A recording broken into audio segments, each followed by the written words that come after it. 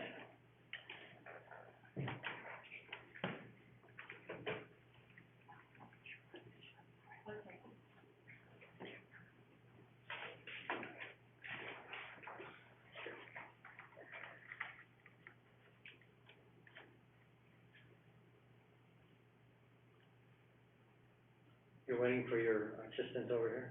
I am. Well, I'm while we're waiting, my name is Jane Suggs, and I'm with Jim State Planning, 9839 Cable Car Drive, and I have been sworn. Welcome. Thank you very much. I'm here representing Escalon Park, it's a PUD, along with, Trilogy Development. If I may, real quick, is this presentation, this is not included in the staff report, this is a separate This presentation? is not included, this is a separate presentation, but most of the items that you'll see are included in your staff report. I've just made them larger so you can see them. Well, no problem, I just need to label it for the evidence, Yes. so. Yes. I will label this, CC 1000, and, this is the Escalon Park subdivision, PowerPoint, okay? That was full. Okay. Oh, good. I feel like in control now. Well, let me start by saying this, and I want to say that after working with the staff and reviewing the staff report, we are very comfortable with the conditions of approval that have been included in the staff report, including those couple of conditions that were added by the hearings examiner. One was about enclosing the Madden drain. We definitely will do that. We just cannot agree to that unless we get the written approval from the Pioneer Irrigation District and the BOR.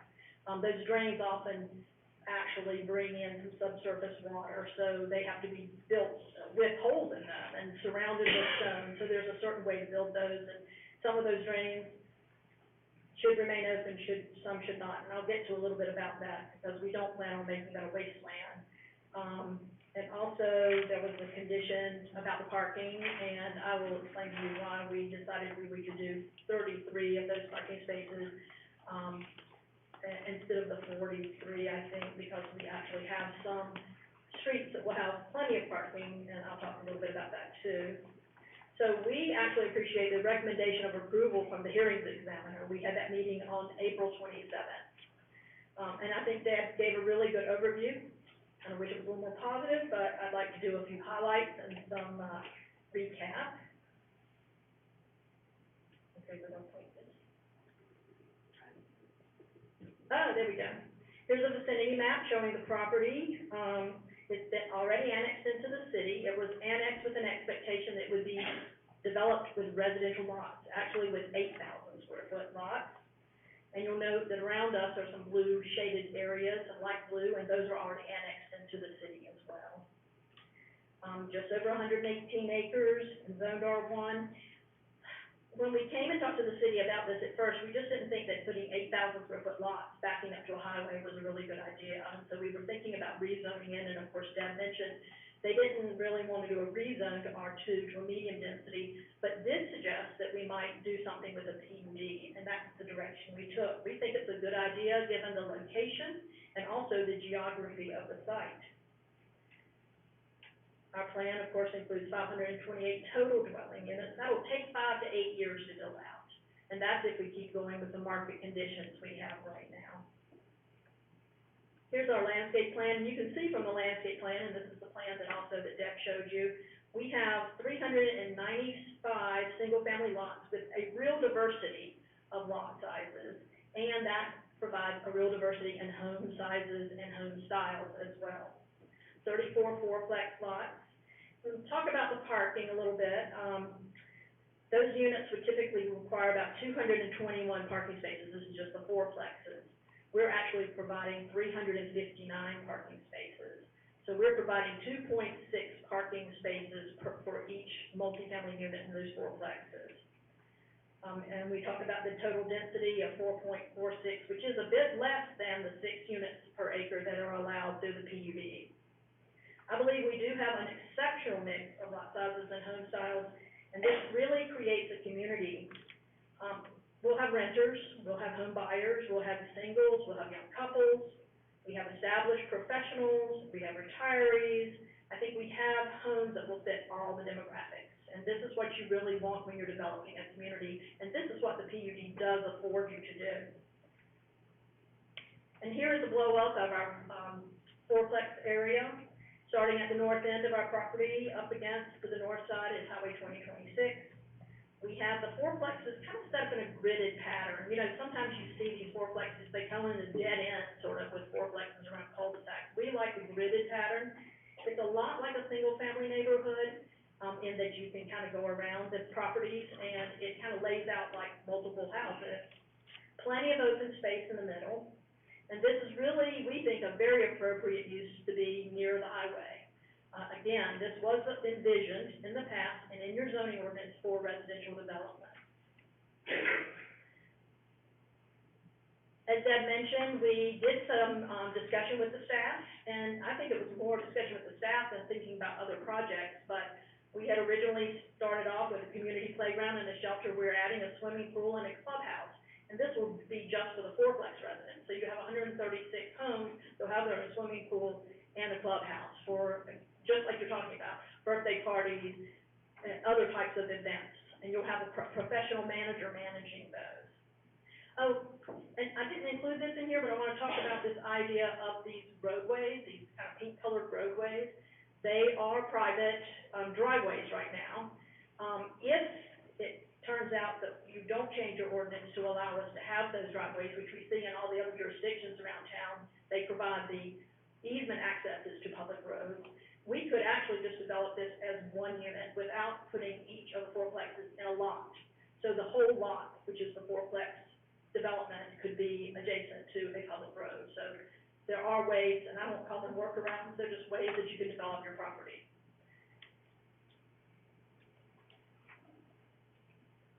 You'll see here that we have transitioned the lots as we move south.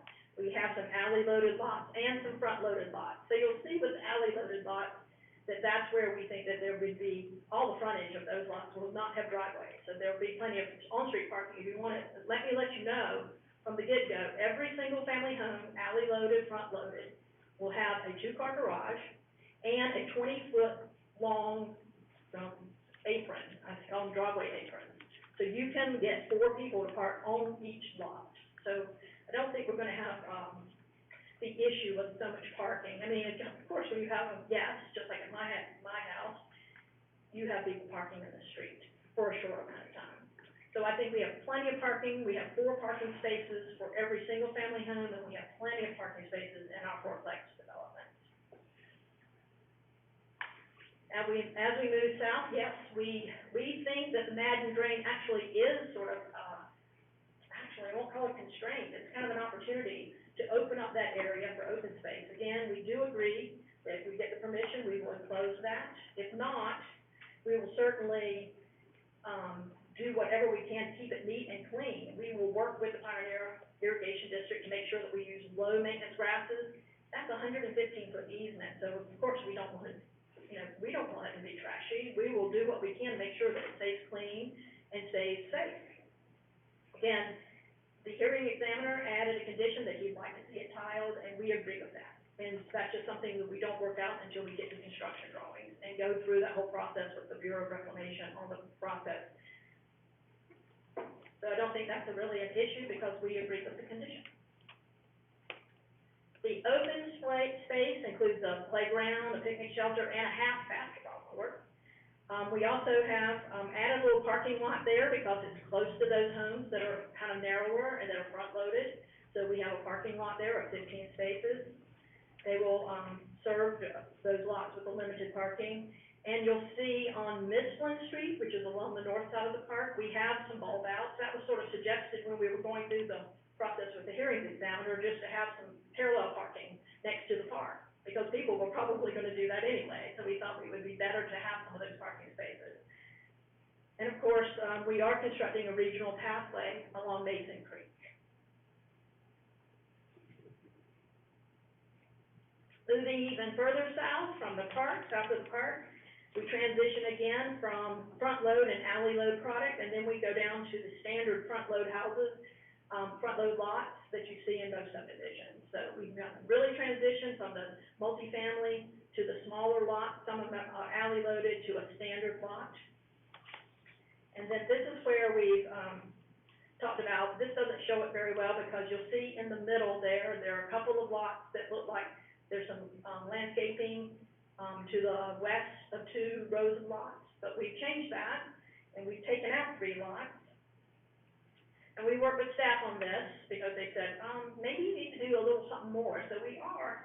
And we're having a swimming pool and a clubhouse, and then we've added a little parking there too for people, and this will be for everybody in the neighborhood, except for the fourplexes, they'll have their own. So we have 300 homes, plus homes, that will now have their own swimming pool and clubhouse. So again, a place to celebrate. You don't see this in a lot of single-family neighborhoods unless they're pretty high-end, and we think this is a pretty high-end project.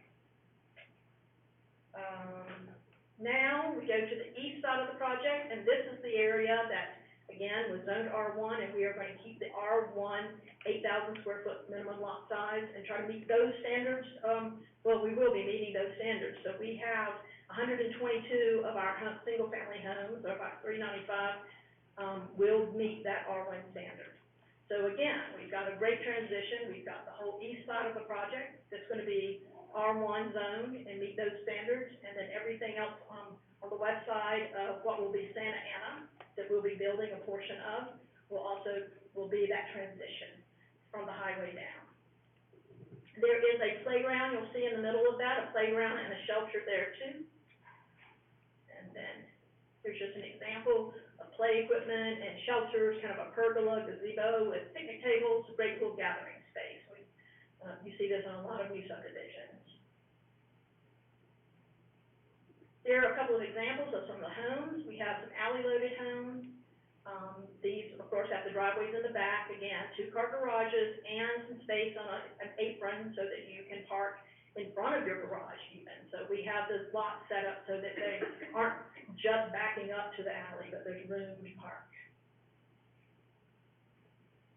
Here are some of the smaller, or I would call them the 36-foot wide lots. We have a few of those that are front-loaded. These are very popular in all the jurisdictions where we work.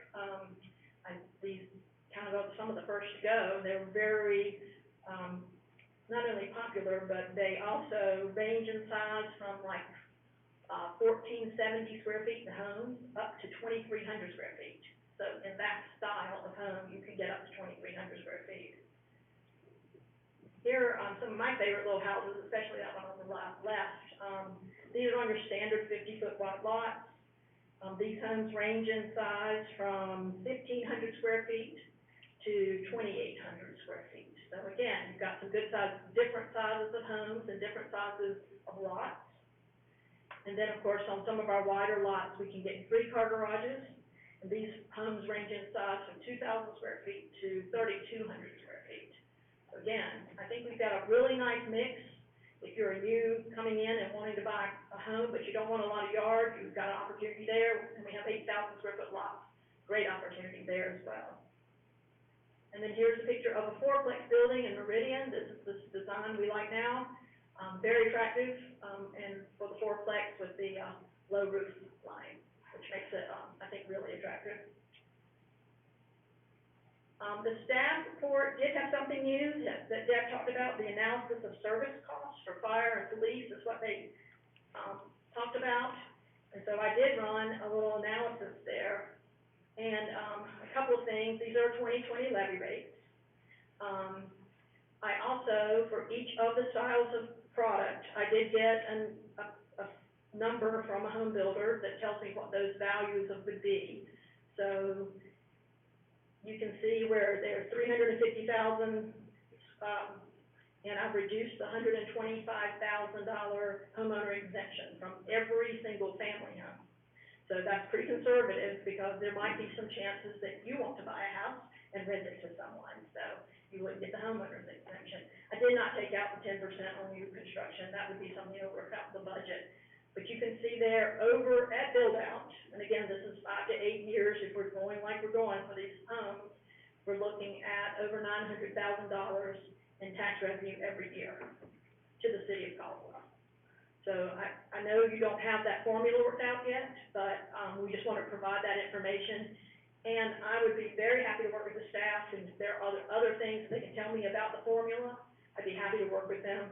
In fact, I mentioned to Jerome that if we know how that formula works, we will design for that formula. We will make sure that we have the product and the number of homes that you need to make it work for you. This is, you know, we're in the community. We want to be a part of the community, and we want to make sure that we provide the services that everybody needs. So we want to be part of that. Let's see. When we had our hearings, meeting with the hearings examiner, that Bruce Eggleston was very complimentary of the project. He thought the layout was great. He liked the mix of housing, and I hope you agree with that. I can answer some more questions about the parking spaces. Again, we did not go with the 43. We actually suggested to drop that down to 25 because we have parking on several streets that don't have any driveways, and that's sort of the reason you have the 45-foot lots, and you take a lot of that with driveways when they're front-loaded. There's no room to park on the street. But we don't have that on many of our streets, but we are providing 33 additional parking spaces for those in those areas where their lots are a little narrower. And I request your approval of our preliminary plat and our PUD for Escalon Park, and with the clarification that we provide 33 additional parking spaces for the homes that have the 45-foot frontage. And I will stand for some questions, but again, we agree with all the conditions of approval. I believe that this is a wonderful project in an area that you had intended to be residential, and we've provided a real mix of residential opportunities there for your community, again, with a 5 to 8 year build out. I'll stand for questions. Thank you, Ms. Suggs. Questions from council? Mr. Mayor, Mr. Caldwell. I need more information on the roads around the fourplex. If you have street parking and everything, I'm very concerned with fourplexes and, fire access and whatnot. Okay, let's see if we can get to that. Right there, the fourplexes. All of those lots, like I said, we have plenty of parking for the residents and guests. The drive aisles are 26 feet wide, which is required by the city, fire department. All the radiuses are built so that the fire trucks can get through. The only difference is, and we see this in other jurisdictions, and I think Caldwell is working towards this, it makes me think that they're working towards this because we had this conversation before, is that these will be, access roads. Access roads to this that provide with easements that provide access to a public street, which you need for financing. You always need to have access to a public or private street for finance.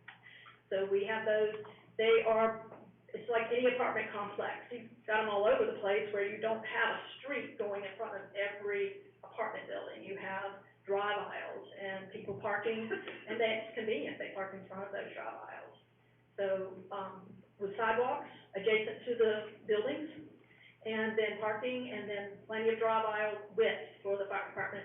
These are 2 stories, lots of opportunity, instead of an apartment complex with big buildings, these are 4 units in each of these buildings. And they're very popular, they're a very good way of getting into some rental property without having people above, below, beside, all around you. Almost, all of them have outdoor balconies, or patios. So they have some private open space, and we have plenty of common open space. Does that help a little bit about the drive aisles and the fire protection? Follow-up question to Ms. Ruth. Sure. Ms. Ruth, do these fourplexes, do they, fit the code for sprinkler applications?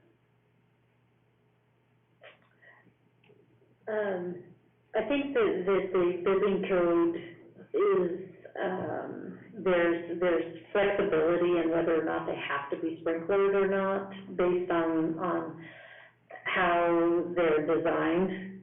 And, they are required to have, fire hydrants and things throughout this development. And, you know, council could require that they be sprinklered if the code, allowed for it not to be. Did you have anything to add to that? I don't believe typically we sprinkler the fourplexes, we do sprinkler apartments, but just another expense to add to the construction, which is already getting up there. You can see these are valued right now at $650,000, if you wanna buy one. I don't know how much they cost. They cost to build, but I know that they are very expensive. Thank you. Mr. Mayor, Mr. Hoffman? Ms. Suggs, I'm just wondering what is your ownership plan for the fourplexes? It sounds as though there'll be individual buildings that could have individual ownership. Is that your plan? That they could, the way we've designed them right now, each one of those would be on a separate lot. So you could buy them, however, they will be managed by a professional management association, not an HOA or not a group of people that live in different places, but they will be managed by a professional management association. So that'll be a requirement, regardless. And That would this be, management organization would enforce rules about, the private, well, obviously one of our concerns is a private street. We cannot enforce, blockage or anything else. That would have to be on the company that's managing or has ownership for the private areas. So yes. that would be a concern of mine. It's one thing to have a street built to standard and then have cars triple that parked on it and not be able to get through anyway, so. Well, the parking spaces are, head-in parking spaces, and there's a 26-foot wide, drive aisle behind them. And we've seen that is typical for the fire departments all over the valley to have that 26-foot wide street that you would not be parking in that area. But yes, the professional management association, likely with that number of units, on-site managers, leasers, that site in the, we have a clubhouse and an area for somebody to be there all the time, so, easy to manage that in this case. And I appreciate that, the fact that you have a professional manager, you don't want an owner to say, I don't wanna paint, or I don't wanna re-roof, or I don't want, you want everybody and everything to look the same. So this will look like a real nice community. You saw those townhomes, they're quite attractive, and we build them all over the valley. Well, I don't, but the builder does. Other questions? Mr. Mayor? Mr. McGee? And this might be more for, Debbie and Mr. Waterman. So going back to the tiling of the canal, because I'm interested in this because I understood what Debbie's concerns are, and those would be my concerns too. That would just be, acres of weed patch. But it sounds like that Ms. Suggs, is agreeing, go ahead and have that tiled with the condition that Pioneer Irrigation approves that, if I'm getting this correct. Help me understand the chronological process then, how that happens. So if we're to approve this, then do we have any leverage in making sure that that aspect, gets taken care of, that it actually is approved by Pioneer? So I'm a little bit, I just need to understand better the chronology here to make sure that that were to get done if we were to agree with that.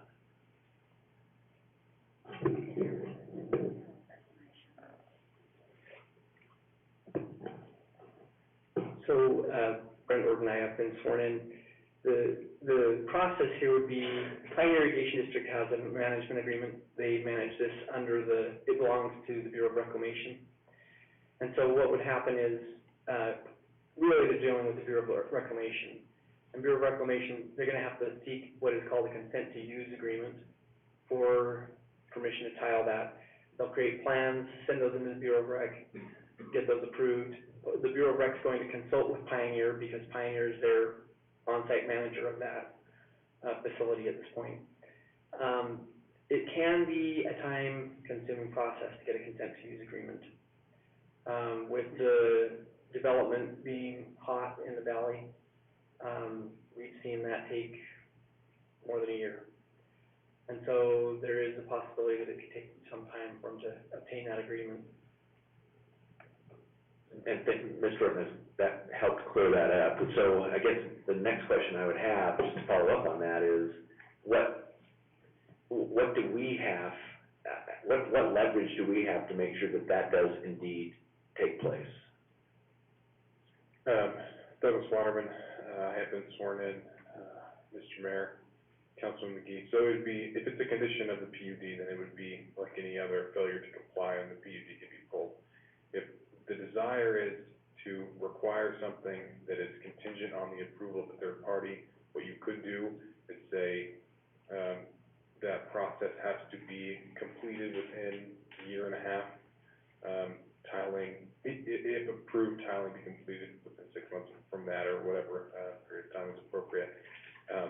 If the, approval cannot be obtained, then you could leave it an attempt simply must be made to do that, and then it will be tiled, or create an alternative where if the approval can't be obtained, it can't be tiled, then therefore, X, Y, and Z, precautions, whether it must be put in place, fencing, signage, whatever the case may be, to ensure that it is safe, even though it cannot be tiled because the approval couldn't be obtained. So, you have a number of options, a number of timelines you could, use. I would, ask the developer for help on knowing what reasonable timelines are. Obviously, Mr. Orton, provides useful information on obtaining that approval, and then, Deb and Jerome or, Ms. Root and Mr. Mapp can, talk about what the alternatives might be. Does that help? That helps tremendously, both of you. Thank you very much. Yes, Ms. Sexton. I think that's a great idea. I put up the phasing map. The phasing starts actually along Skyline, so you'll see phase 1 is, I can't describe it, but it's in the western section, on the bottom of the western section. Okay, so that's phase 1. Then we go up to phase 2, which is including that drain. So we would need to get busy on that right now, but we would have a phase 1, then a phase 2, then we skip over to the east side, phase 3, phase 4, then we go back above the parks, 5, 6, and 7, 7 being the fourplexes. So we start at Skyway. We will be building actually a roundabout, you'll see on that plan that came up. We've got a template now, and we'll be working with the engineering department to make sure that we can secure the right-of-way from Mason Creek. So we will be building that roundabout and phase 1 and extending Skyway, so we have access to the fire station there. So lots of things in play, but those are all things that happen when we get into the construction drawings, and we're working daily, regularly with the engineering department. And we've talked to Rob a lot about that, but if we can't tile it, I would take a condition that we would come back to the planning staff and work out with planning and engineering a safety plan, a landscaping plan that's more detailed. Of course, with every final plat, we do a more detailed landscape plan. So we would have all of that. that is no problem. We have as much understanding of needing for safety and beautification as the city does, because this is our jewel right in the middle of our property, and will be, I'll guarantee you, used by a lot of people that are outside of our neighborhood too, because it's going to be a great place to gather. It's going to be a nice big green space. Okay. Yeah. Other questions for Ms. Hugs? Mr. Allgood? I didn't keep up with your phasing plan. Would you Okay. kind of go over that again with? Yeah, let's see if I can use this printer, the pointer. You know, that red really doesn't show up on the It screen. doesn't. I'll try to Oh, follow good. up the mouse pointer, how about that? Go down, back, phase one, Okay. okay, up above that. Oh, look at that. Oh, phase one, phase two. Then we move over here, I believe that's 3, 4. And then we go up here 5, 6, and then 7. So, phase two, we'll be building a park.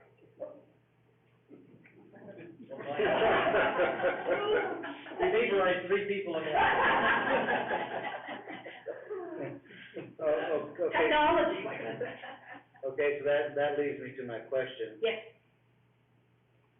How many exits on the main roads will there be out of this subdivision as this thing is built out? Is everything coming onto Middleton Road, or will there be other accesses, other places as this is built in phases? Middleton Road, and we actually are having to pay some traffic impact fees, mitigation fees on Middleton and Skyway because of that. And Middleton and the highway, we are actually paying impact fees for that because our first phases will come out Skyway. So that is our first opportunity to get out of this intersection. Then we move up, and you'll see how we came up here, and we were gonna stop our phase here, but we have to have this access too. So we will be building these streets. We'll have access here and access here for these units. And then in this here, we add on to, but everybody is still coming out this way. So Now- at the end of the day, everybody is coming onto Middleton Road as a final exit. Until we get to the others, that's our plan. That might actually, depending on what happens to our adjacent properties, that might be accelerated, to build the rest of what is Santa Ana.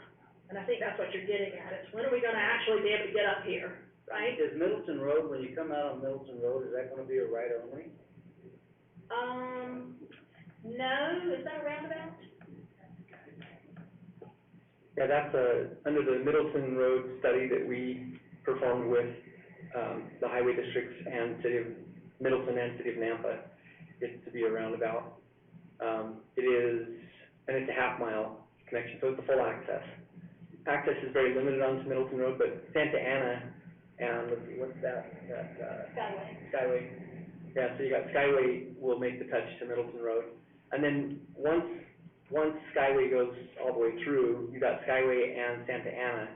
You'll have connectivity through those collector roads to, Midway and, a mile to the south, so that'd be, Linden Road.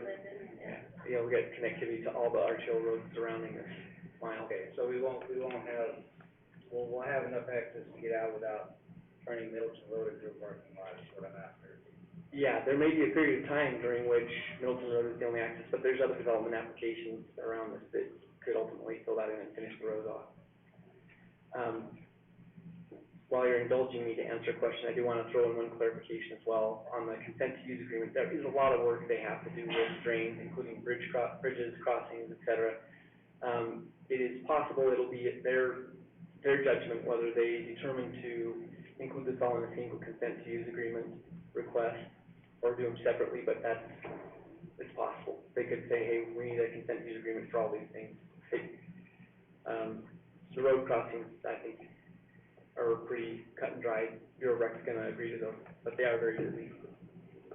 And we have a pedestrian crossing too, pedestrian crossing over that drain too, so we can stay on the Mason Creek and see how it comes up and goes around. There's already a little culvert there, but we'll be making a better crossing there from Mason Creek regional pathway.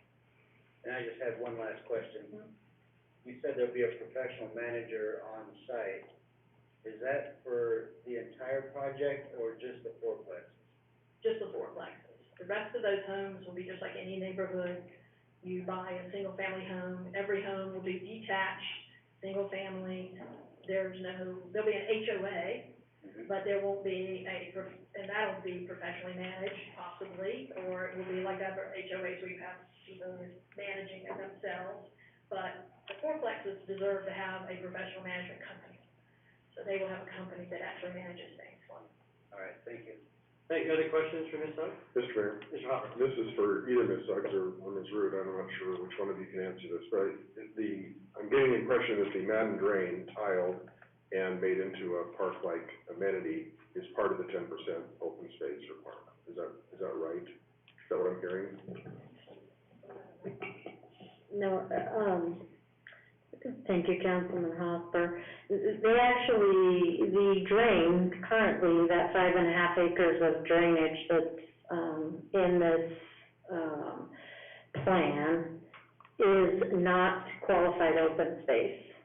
And so their 10% is not inclusive of that, but if it's tiled, then they're able to, one, remove the weed patch, reduce the safety issues, and utilize that as a much bigger open space, providing for a nicer amenity to the development. I just want to make sure we're hitting the 10% without that in the event that the tiling was denied and it was not having to contribute to that. They are, yes. Any questions for Ms. Suggs? Any questions at all for staff? Ms. Suggs? If not, is there a motion to close the public testimony portion of the hearing? I have a motion by Mr. McGee, is there a second? Second. Second by Mr. Hopper to close the public testimony portion of the hearing. All in favor, please say aye. Aye. Any opposed, nay. Motion carries unanimously. All right, first thing that we need to do then is to approve the evidence list, which I have as the staff report, the sign-up sheets, the aerial of Escalon Park, the plat/PUD known as Escalon Park, and CC 1000, which is the Escalon Park subdivision/PUD PowerPoint. Is that all the evidence? Okay, I would present that for your approval. Mr. Allgood. I move we accept the evidence list as presented. Thank you. Is there a second? Second. I have a motion by Mr. Allgood, second by Mr. Hopper to approve the evidence list as presented. All in favor, please say aye. Aye. Any opposed, nay? Motion carries unanimously. The first item then would be to consider the, comprehensive plan analysis. Mr. Carlson. I would move that we accept the comprehensive plan analysis and staff report under Roman numeral 5. Thank you. Is there a second? Second. I have a motion by Mr. Carlson, second by Mr. Hopper to approve the comprehensive plan analysis as found in staff report under Roman numeral 5. Any further discussion? All in favor, please say aye. Aye. Any opposed, nay? Motion carries unanimously. I would ask for council's findings of fact. Mr. Mayor, Mr. Hopper. Caldwell City Council accepts the facts as outlined in staff report, public testimony given this evening, and the evidence list that has just been approved. Also adopted city ordinances, standards, and codes are used in evaluating the application.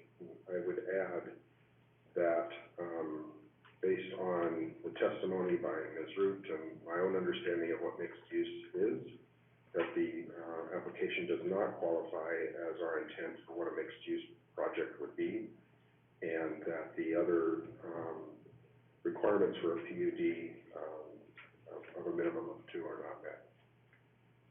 Second.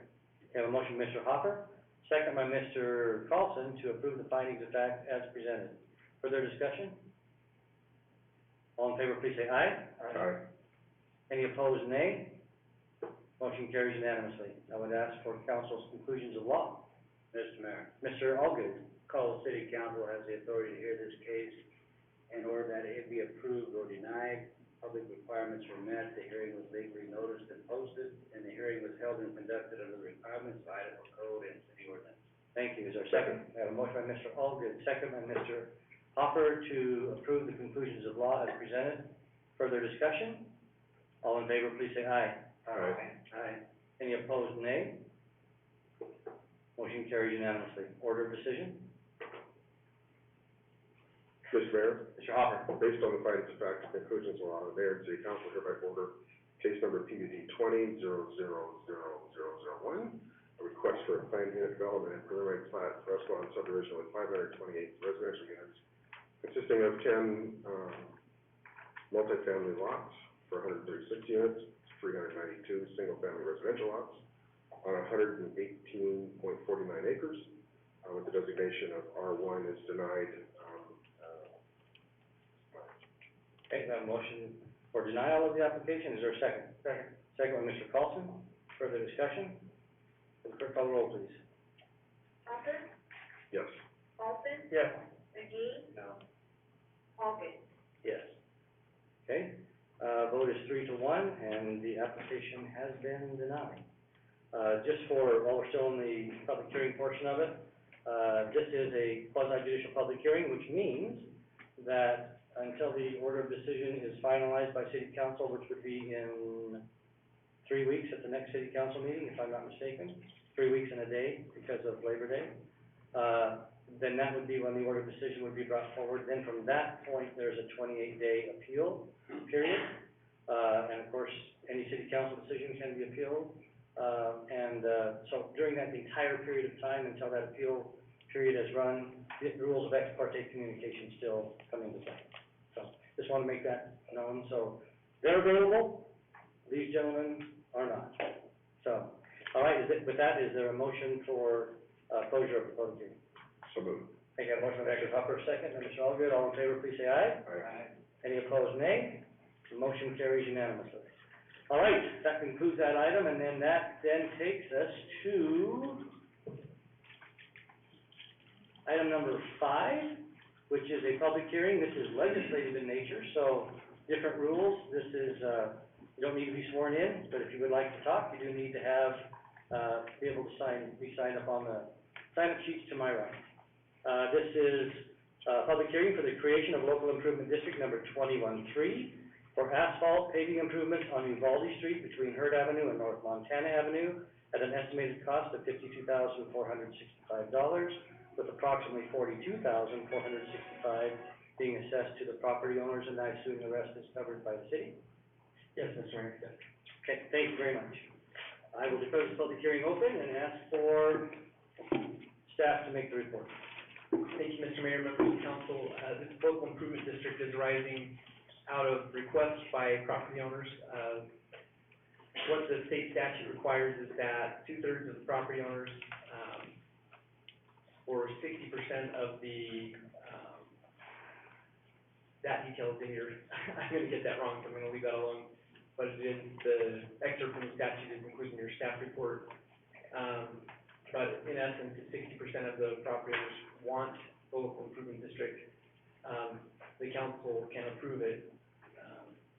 We do have one protest letter that was provided to the city clerk, and this is by Mr. Vernal Reese, and he's in attendance, and I do believe has signed up to speak. And so there'll be an opportunity to hear his concerns. It's typically, assessments for this are typically done based on the frontage of the property. And so someone with a wider frontage or with multiple properties would have a larger assessment. The paving that would be done by this would be just a 24-foot wide swath of paving, plus or minus. So it just gets this road paved as opposed to being a dirt road. Doesn't at this point, as proposed, bring curb gutter and sidewalk. So with that, I will stand for your questions and make way for the public hearing. All right, I do have a question. So based upon the criteria, did you say that this met the threshold of property owners signing up to be a part of this LID to exceed the 60% or whatever the percentage is?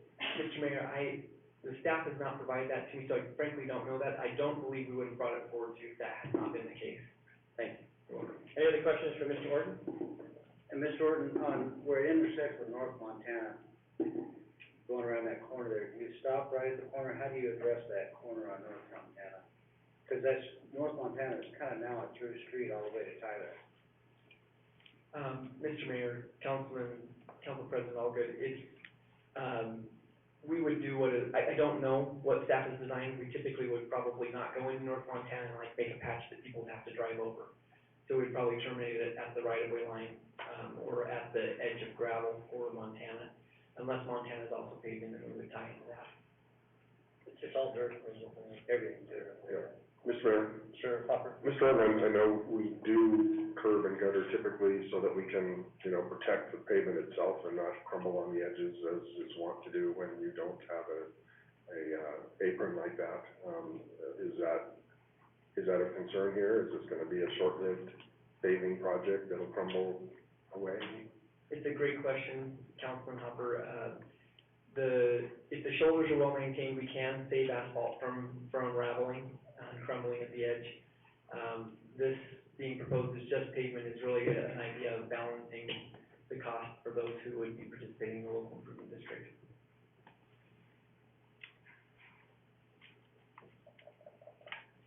Other questions for Mr. Orton? Thank you, sir. Thank you. Okay, I have several who have signed up to speak at this public hearing. First, those in favor, and just want to make sure you did sign up on the right sheet. I have William Dean and Ann Santa Rosa. Is that correct? You're in favor? Okay. Then we have signed up neutral, with just questions. I have Charles Frank, Dwayne Chiray, and Charles Page. Is that correct? Those are questions? Okay. And in opposition, Colonel Reese. Is that correct? Okay. All right. Again, no need to be sworn in, so you don't have to acknowledge you've been sworn in and all that kind of thing, and it's the stage of the game. We'll just take you in the order in which you signed up. William Dean.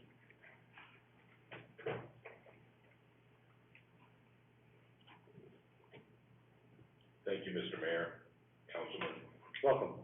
Chief Allgood. Good to see you again. Good to see you. We go to the same barber. Yeah. And I'm not far behind, I'll be like that barber. I'm here, to attest to the fact that I think it's a long overdue, needed piece of property in our beautiful city of Caldwell. Uvalde Street has been unpaved, and Mr. Mayor, you could probably attest to how long it's been unpaved, because I remember in a conversation you and I had about 2 years ago at the cemetery, when I used to jog and I had hair, that, you had lived in that area for a while. I lived in the only yellow house on Hurd Street, right. for many, many years. Well, I'm one of the new guys to the neighborhood. I've only been there 17 years. And, one of the neat things is I'm there with some neighbors that have been there a long time. Mr. Reese, I think Mr. Reese greeted Columbus when he sailed up the river there. He's been there a long, long time.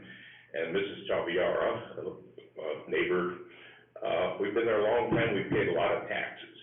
And I've seen Caldwell grow from 12,000 when I got here in 1980. I'm a retired railroad policeman with the Union Pacific.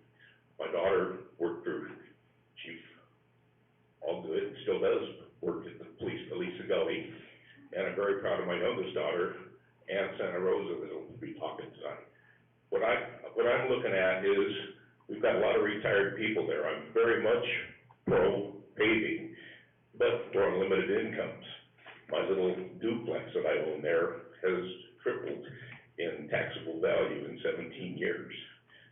And to add a lid on top of it is gonna be some type of an encumbrance.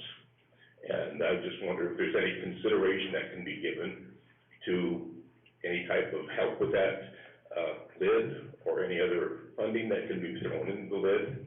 So most of us that are retired on that street can get some type of a break.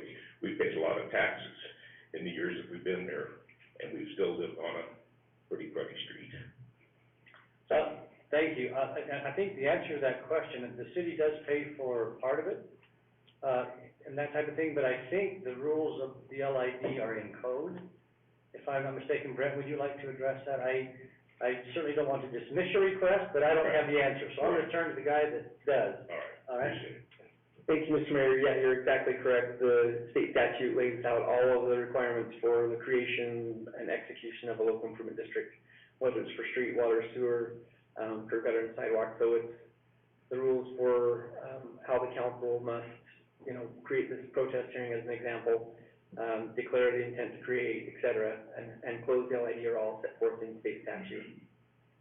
So, again, I think his question was, that the city does pay part of that.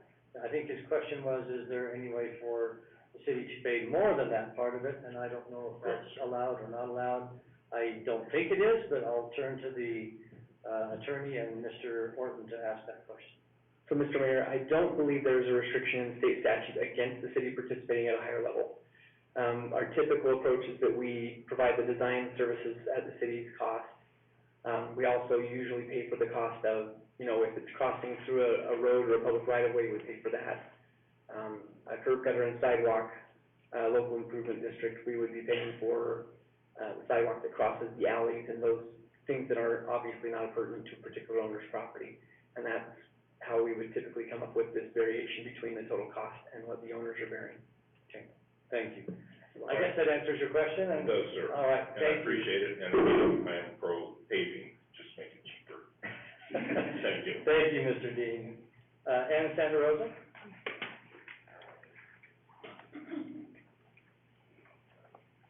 Good evening, gentlemen.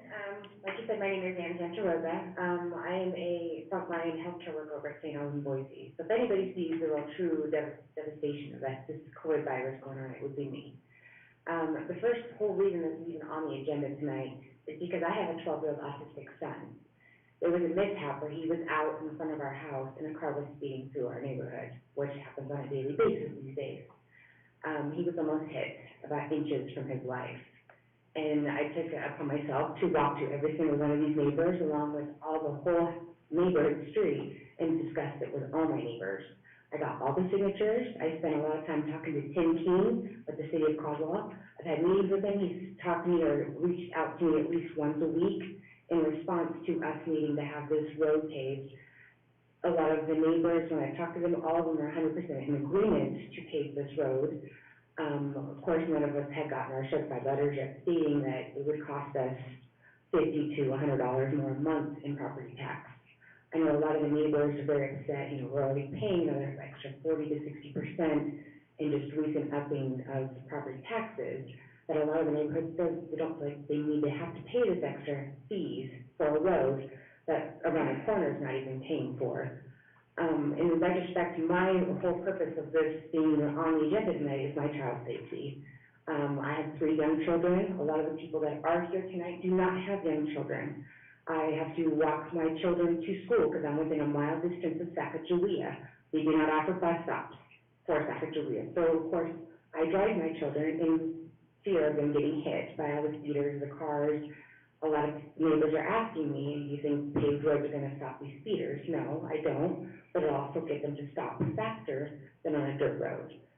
My whole intention is for the safety of my children and the neighborhood children. I can't tell you multiple millions of calls. I'm sure that Mr. Allgood even knows getting speeders going through that road because it is a dirt road. And a lot of young people think it's fun to speed up in dirt roads and kick up dirt and act like they're on the raceway. I do know there's about 4 to 6 bus stops right on the corner of Uvalde and Montana where a lot of our local neighborhood kids have to walk home. And people are speeding through here in a dirt road, taking up, thinking that they're on the raceway. My whole intention tonight, bringing this to you guys, is we need to get this paved. I know this has been 3 different instances where they've tried to get this road paved, and because of certain neighborhood people disputing the payment of it, to me, that's not worth the safety of my children or the safety of any of the other neighborhood children within less than a mile distance of a school. So I think we need to get it paved. I think it's time, and yes, the costs probably are a lot to some of these neighbors, but a lot of these neighbors do not have young children, as I do myself, and don't have to worry about their child getting hit. It's just going to take one time for a child getting hit on that road, where it's going to be on all of our shoulders and responsibility to know that we could have prevented that. So, in all retrospect, that's why I'm here tonight, and this is why I've taken time out of my life and gone to all the neighbors and talked to the city council, trying to get this done out of the safety of the children in the neighborhood. So, I thank you guys for your time and for your efforts in representing our good city of Caldwell, but we need to get this done soon. We need to get this finally taken care of for the sake of our children. Okay. Thank you, Ms. Santa Rosa. Absolutely. Any questions from council? Thank you. All right, those that have questions or are neutral, Charles Frank?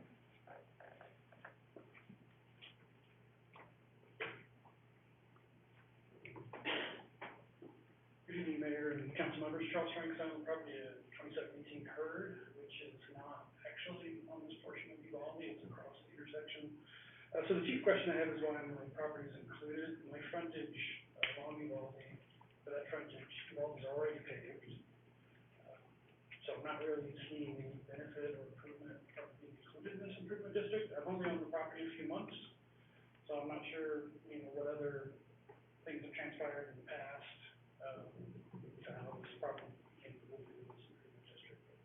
That's, probably my chief question. Also, I have a significant amount of frontage, that's been quoted in the letter, 175 feet. But my house and driveway are over 700 feet away from this intersection, so there really is no benefit that I see in Newburgh. There's no curbs or gutters or any other actual improvements being made to my frontage. So that's really much. Can you show us which home is yours, sir? I'm not sure how to use this thing. You said 2718? 18, it's the vacant, the field right there on the top right. Like that one there, yes. So Uvalde's already paved, it's, from my perspective, going left, right, over to the section discussed, it's already paved through that intersection. So my portion of frontage on there is already all paved. I'm looking at Mr. Orton again, and I think he's baffled. I'm baffled. I don't have a good answer for you on that one. Wouldn't see that being included. You're beyond Hurd, you're on the other side of Hurd from this stretch of Uvalde, right? From the, I'm not between, Hurd and Montana, I'm between Hurd and Illinois. Here, This is Hurd, this is Uvalde. is this your So that parcel? upper right corner, right there where the mouse is, yep. Okay. Okay. Yeah, I don't have an answer for you, I'm sorry about that. It doesn't look to me like it should be included. I have no further questions.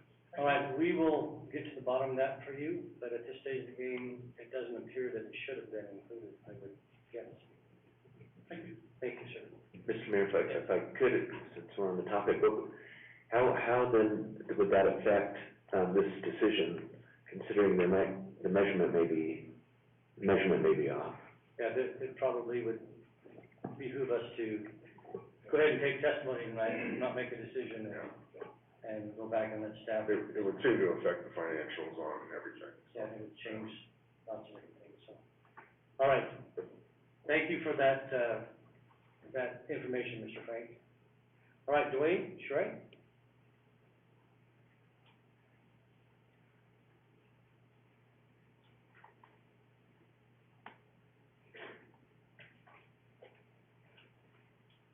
Good evening, Mayor and Council. I just have some questions because I was kind of unclear on how some of this transpires. My property, Dwayne Sherray, I'm at the 1321 Uvalde, and I was curious, how far back in does that cut into property? I didn't want to be losing property and then have to pay for it as well. And so, because I actually, my property actually goes out into the middle of the street as far as when you look at the bookwork and everything. So I was just kind of curious. I haven't seen anything that would tell me or show me like, well, where's the line? Where does it actually go back to? I did kind of get an idea earlier today. Mr. King was by my house, and so he conjectured what he thought or how far back it might go, but was not very clear. He said that there might be an engineer or somebody who was here tonight that would know more specifics. I'm not sure who that would be.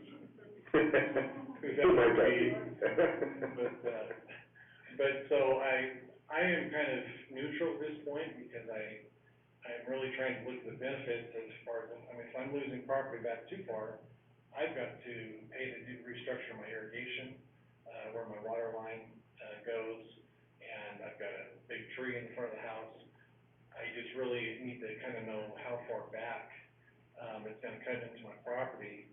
And the second thing is kind of what's already been addressed by a number of these people is, I mean, these homes have, been in Caldwell, at least since the sixties, some in the fifties, and have been paying property tax, I would assume ever since then. I've only been there a few years myself, but I'm trying to figure out why, basically everybody else in the middle of Caldwell's got streets and curb and everything like that, and I don't believe they're being assessed any more taxes than what we've been assessed for 30 plus, 40 years, for those properties.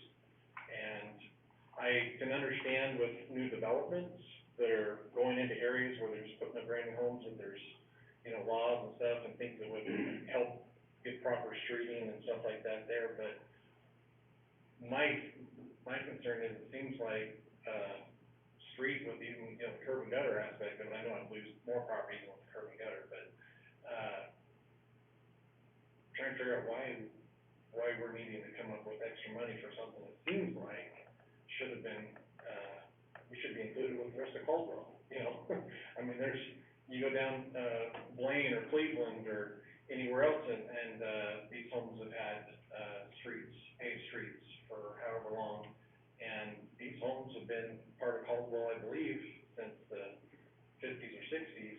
Some of those are on Uvalde, maybe not all, I'm not sure. Mine was built in the fifties, but ever since then, there's been, you know, been paying taxes and fire, police, city services, everybody else, you know, comes and would need to use that road just like they would in the other part of Caldwell. So that's just kind of my concern, is like, you know, why the excess money? Our taxes have been getting jacked up as much, you know, as anybody else, and I don't understand that aspect of it. So I don't know if that's even something that can be addressed here, but that was kind of my second thing. The first thing was like, well, how much space am I actually gonna lose, you know, if this did transpire? And secondly, you know, there was some question earlier, about the city, if there's any more that the city potentially could do. It sounds like there's possibly a means or a way or an avenue that could happen, because there's not a statute saying they couldn't do more than the 10%.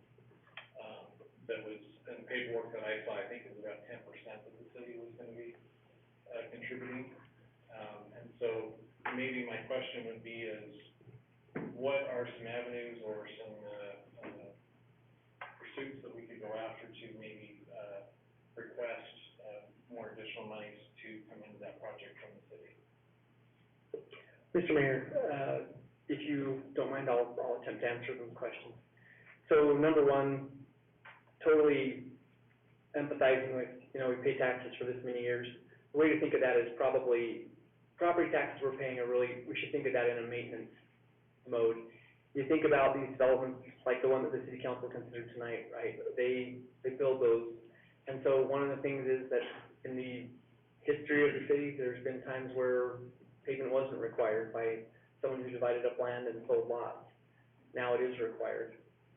So you inherited one of those spots where someone didn't build roads, but they sold lots, and so there's some infrastructure deficiencies there. The reality is that if you wait long enough, the city probably would get to paving that. Recognizing though that that's at the expense of the taxpayers as a whole. Which is what we've been paying for years. I mean, part of our property taxes is going towards other development, other streets that we don't use, that we haven't driven on. Understood. The initial flaw is that the streets weren't built when the subdivision was built, right? And so, but there's very little money available to build asphalt for unpaved streets. It is our goal to get all streets paved, but it's gonna take, right now our projection is 22 years. In 22 years, we hope to have all unpaved streets paved, just the center, just what you guys are proposing to do. And we have to do that on the basis of, highest priority. There are certainly risks about not having things paved, as has been characterized in testimony by other citizens tonight, right? But we're gonna do that on the basis of where is the highest traffic load, you know, where do the numbers show us that the risks are highest? And so, it would just be a matter of waiting, and that's certainly, and then in terms of the question of how could we get more, support there, I think that's something where the city council's gonna rely on the staff to tell them, hey, this is why this makes sense, this is why more should be done here than elsewhere, and, you know, for that to be considered, I think we would have to really kind of understand, what is different here than in other places, you know, why should more be done here than in other places, and, but certainly respecting the request.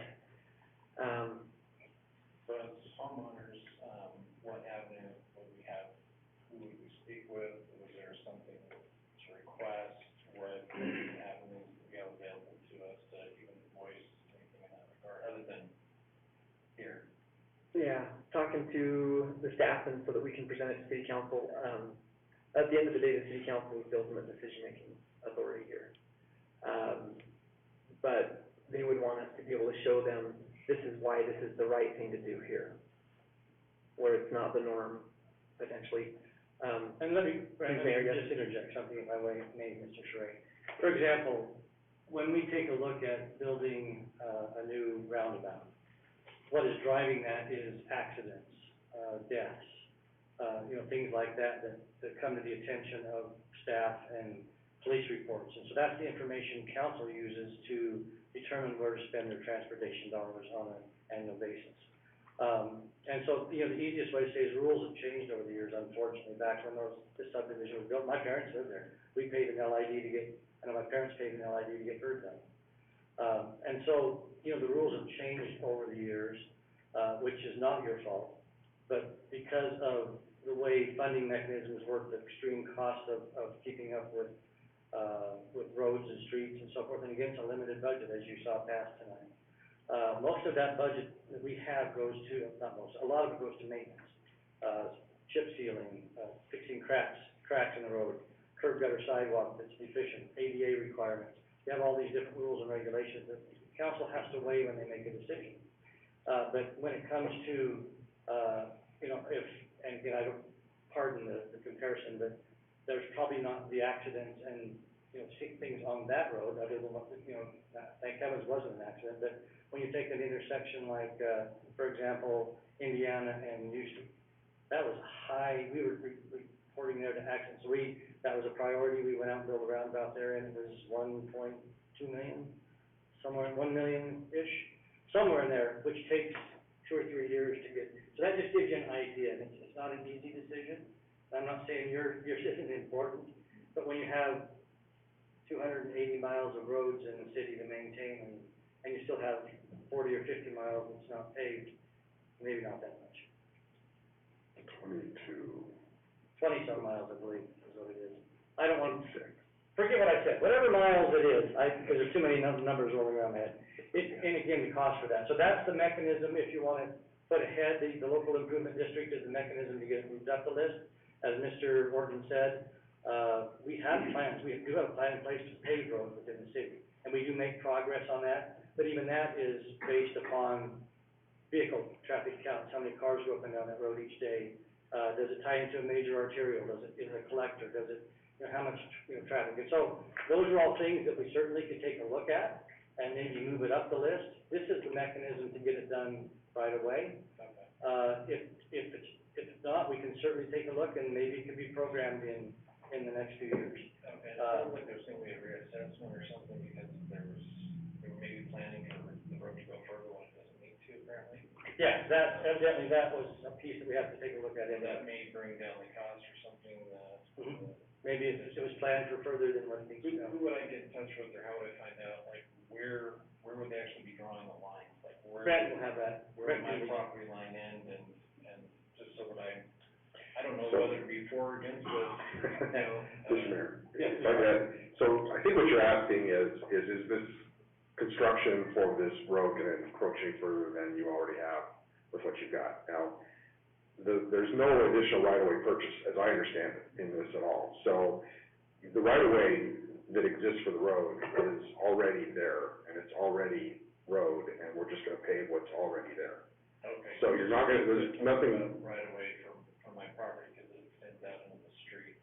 Well, everybody's property extends out into the street. Yeah. When you have a road, you are dedicating part of your property to be the right-of-way for the roadway. So everybody's property line does that. And so, you shouldn't have to be giving up anything extra, and if you did, we would be buying it from you as part of that right-of-way, compensations, and that's a requirement that we would have to have if we didn't already have the right-of-way in place. Okay, thank you. I'll probably just get in touch with you afterwards and find out how to get the specifics.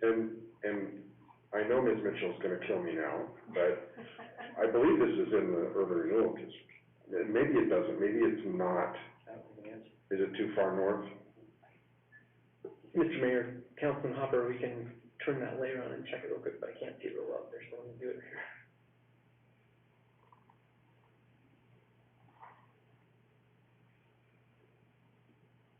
While we're waiting here, if you don't mind. Go ahead.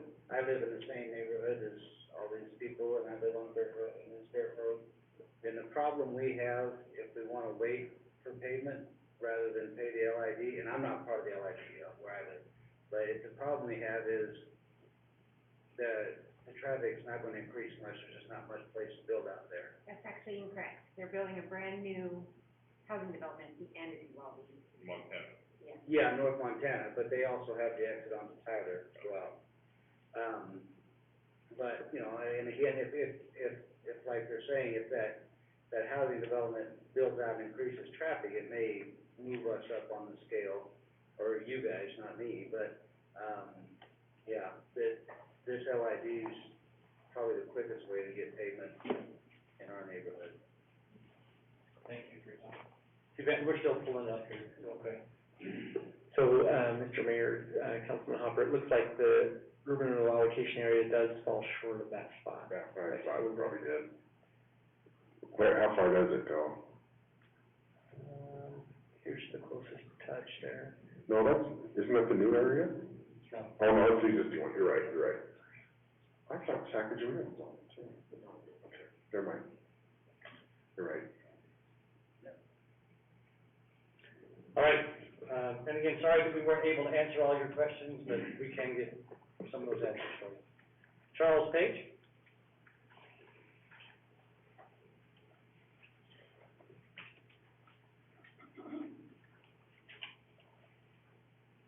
My name's Charles Page, I live at 4502 North Montana. So I have two concerns. On my paperwork that I received, they are charging me for the full frontage of my property, which faces Montana, and the side property, which faces Uvalde. So it's a double-edged sword. So if they do remove the frontage of my property, now that gets added to everybody else's, so I still have to pay it. My other concern is LIDs have been paid fully by the city before, from Illinois to off large, from Illinois to the college was paid by the city.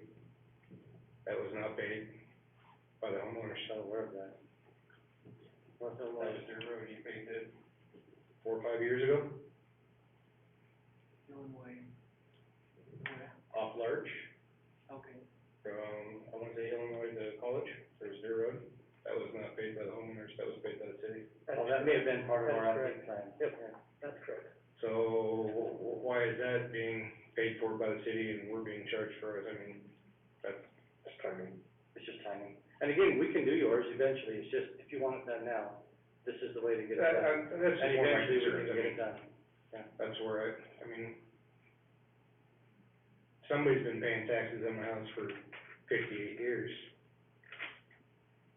I mean, can we maybe get the city to pay a little more, if not all of it, if you paid all of it for other streets? And again, we will. Again, it's just based on priority and traffic, you know, neighborhoods, people walking to schools, may and I mean, I'm for paving this. That street is horrible. Everyone treats it like a racetrack. I mean, Chris can attest to it. It's a nightmare. It really is.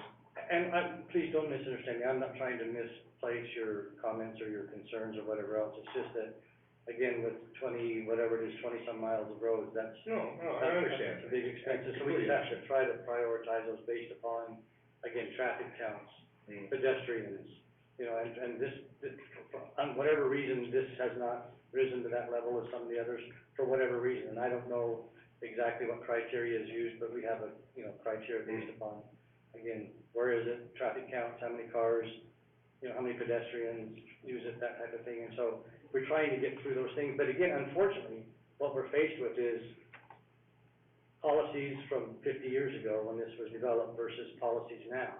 And there's that converging point of where does that meet on the scale, and how soon can we get to it from a monetary standpoint? And then my other concern is the 2501 Montana, which basically Uvalde deadheads right into the frontage of her property. She wasn't included on that. So where are you planning on ending the pavement? If I'm being charged for the frontage of mine facing Montana, why isn't she being charged for the frontage of hers, however amount that is? I don't have an answer for that. I'll have to turn again to Mr. Horton. Charles, again, who is that? The 2501 North Montana, right across the street. Montana, the property Is that here? goes right into the driveway. No, Here. are you, what, You've already gone straight in. this is the property. Yes. What he's saying is. Uvalde faces, deadheads right into her driveway, so part of the frontage of her property is actually Uvalde.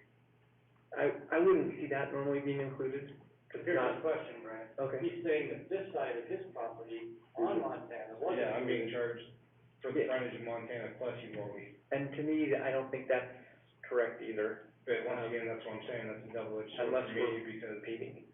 that subtract the frontage of that property is now being divided between the rest of the homeowners.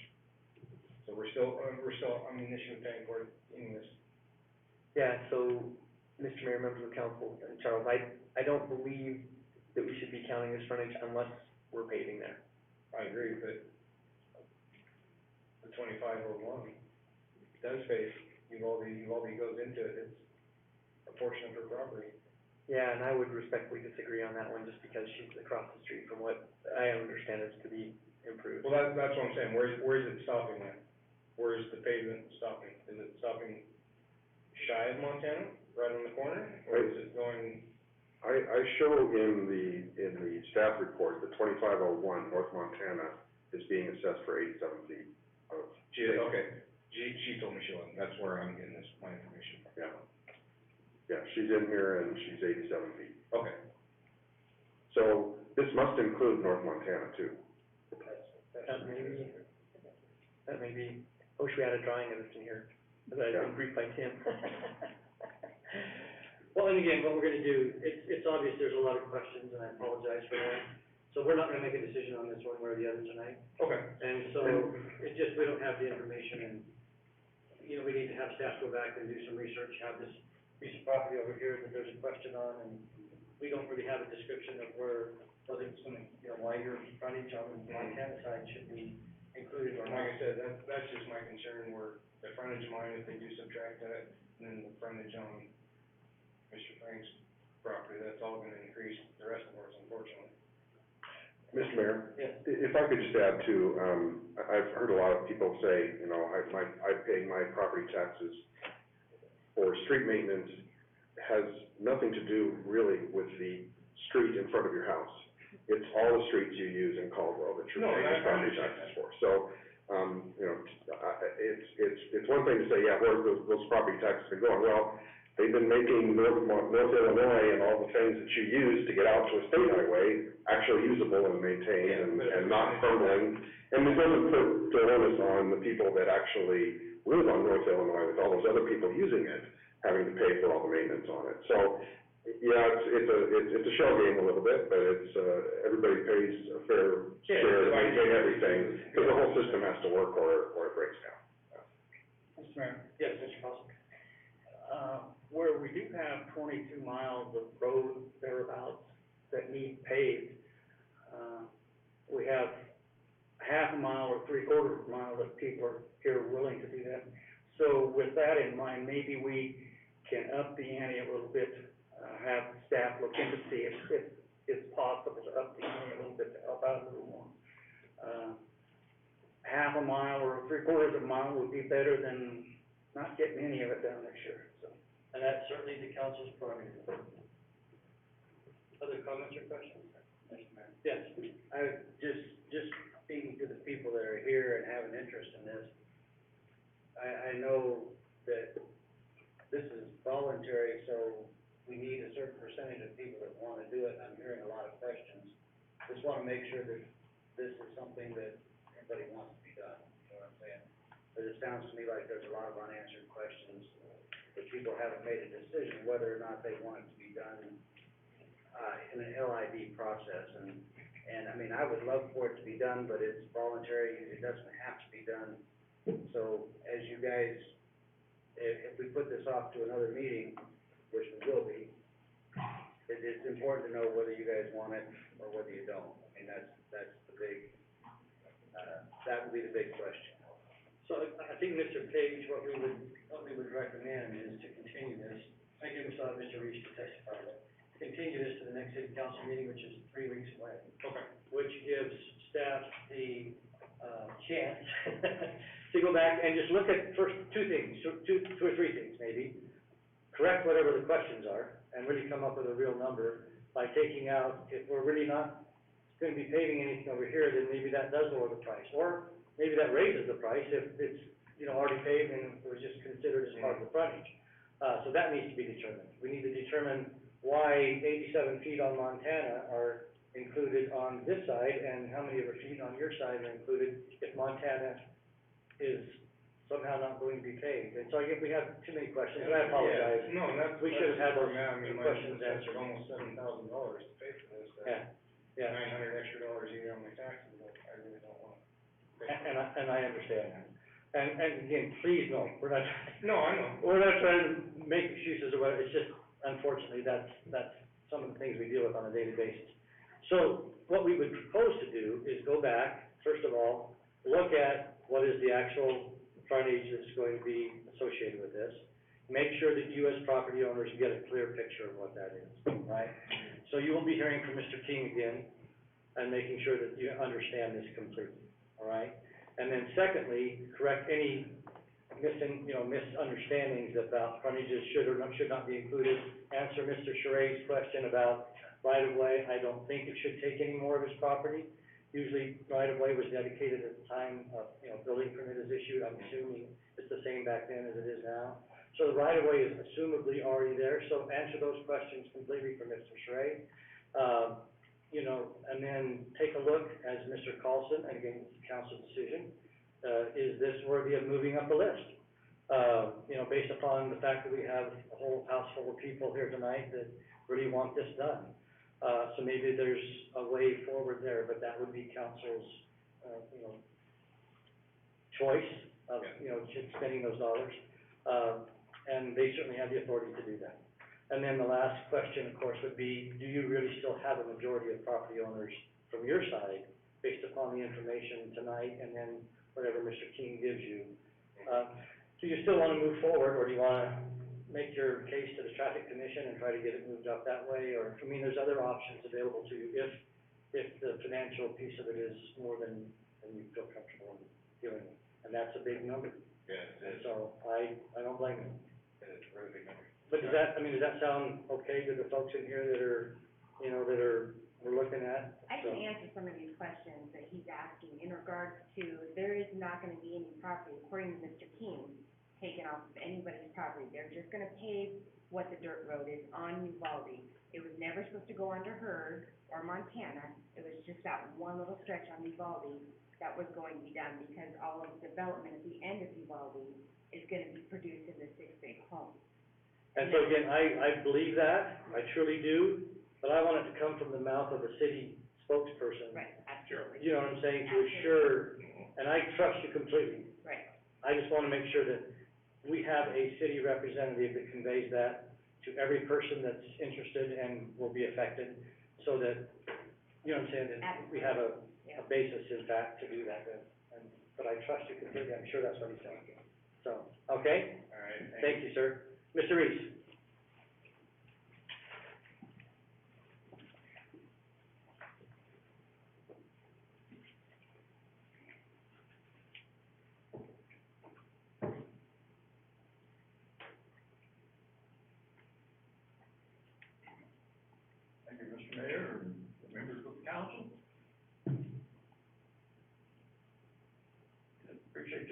taking the time to listen to my concerns. I live in probably the best neighborhood in the city. They're wonderful people, and I want them assured that because of this, concern that they have and I have, that, we don't lose each other's, feelings, because it's wonderful to be there due to the fact that, they can go by and they wave, or sometimes they stop and say hi, and it's just a wonderful place to be, and I've lived there now for 58 years. And during that time, it's been a wonderful experience down through the years. And as a result of that, I have nothing but good commendations for all the people that live there. And we've got a great neighborhood, and I've seen quite a few properties up there that's turned over 2 or 3 times during that time. But I'd like to go back to square one. On June the 4th, there was a knock on my door, and I opened it up, and here's a lady, and she says, I'm taking getting signatures for petitions for oiling up or doing paving the street out there on Uvalde, and want to know if you're interested.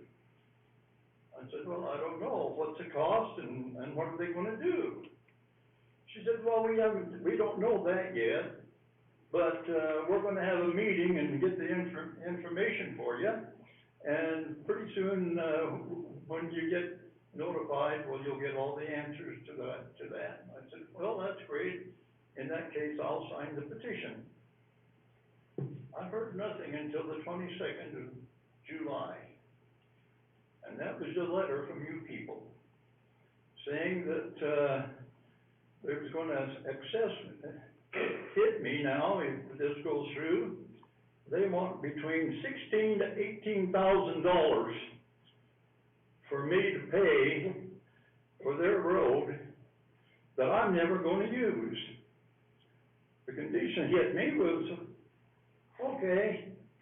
I went back, I looked at that number, and I said, well, I'll go back to my high school days, and we'll go into the economic class, and we get over to the chapter in finances. Finances are one of the first things they teach you. What's your return on your investment? Well, my investment is upwards of $18,000. What's my return? I look at it, I don't see any. I'm not going to use the road. I hardly ever go down Uvalde. And the only time is to go see somebody if they got water problems. And so as a result of that, I get nothing on my return. I get no return on my $18,000 investment. The other condition is, the city of Caldwell is going to, because of this, if it goes through, the city of Caldwell is going to raise my taxes, property taxes. The county, Canyon County, is going to raise my property taxes. Those property taxes at this date, we have no idea how much it'll be. The only thing we know is it's going to be from now on, and we'll never stop. And so as a result of that, that's very concerning. So the question is, really, why are we here? Basically, there's one reason. Some families are upset because we got dust. What's causing the dust? We've got 8 families that live on Uvalde. One of them, and we've actually only got 7 because one of the houses is empty right now. So we've got 7 families on Uvalde. Those families, when they get ready to leave their home, they back out, get on the road, and start down the road, heading to their job or their downtown or whatever they're going. They never get going fast enough to stir up any dust. The only one family that drives the full distance of Uvalde is down there on the corner of Montana. When they come home, they come down to get toward their home, and they slow down because they're getting ready to turn into their driveway, into their home. So there's no dust hardly at all ever generated by anybody that lives on Uvalde. So where's the dust coming from? It's coming from the 10 families that live on North Montana. Those people on that street up there on Uvalde, those people come down North Illinois and they turn on Uvalde. There's nothing on Uvalde all the way down to Hurd Street. That's just open area. There's no residential area, and the city owns that green area, so as a result of that, those people just come barreling down through Uvalde and go right on down to North Illinois, and 99% of the dirt that's created is created by those people that live on North Montana. There's a few that come barreling in there and they go on Rice Street, but that's where the dust comes from. It does not come from the residents on Uvalde. So the condition is, what happens? Those people come down through there. Well, right on the corner of my property, you people got a sign up there that says, speed limit, 20 miles an hour. Now, if they obeyed that speed limit, there would be absolutely no dust. I'm going down that road 20 miles an hour, and there is no dust at 20 miles an hour. The only vehicle I've ever seen that goes 20 miles an hour is a school bus that stops in front of the dean's family to pick up their children. The rest of those just come barreling down and go right on down the road, and there's never been I don't think there's a traffic vehicle ever goes by at 20 miles an hour. They're doing from 30 to 50. And some of them might even be going faster than that. I mean, once in a while, they really go zipping down through there. The other thing is, if that road is paved, all I'm doing is paying to extend the racetrack. Because that's what'll happen. Those people will just go that much faster because there's nothing to even slow them down until they hit North Montana. So the condition is there any alternatives? Well, for 5 years, we had a company come in and they oiled the road. It cost me about $200 a year. Right now, you're wanting me to pay almost $1,800 a year. I can oil that road for $200 a year. The families around, down in Uvalde, some of them that was involved, some of them was even less than 100. Very few of them was much over 100. And for up to 5 years, they oiled the road. I should clarify that. We did it for 5 years, but some of them started dropping off, and pretty soon, it got down to the point that they said, well, rather than spending the $100 for the oil, we'll just eat the dust for 3 or 4 months, and so they just backed out, and so as a result, that's what happened. But the condition was, when we oiled the road, my property taxes didn't go up anymore. If we asphalt it, I know darn well it's gonna go up, and it'll never change. So I encourage the people that, live on Uvalde to seriously consider what they're getting into. Not only are they gonna have to fork over several $1,000s to do it for the next 10 years, but they're also gonna be paying taxes from now on. And as a result of that, it's something I just, am very concerned about, and, wish that they give some second consideration. There seemed to be quite a bit of some confusion as to whether, the asphalt goes from the point of Hurd Street to North Montana?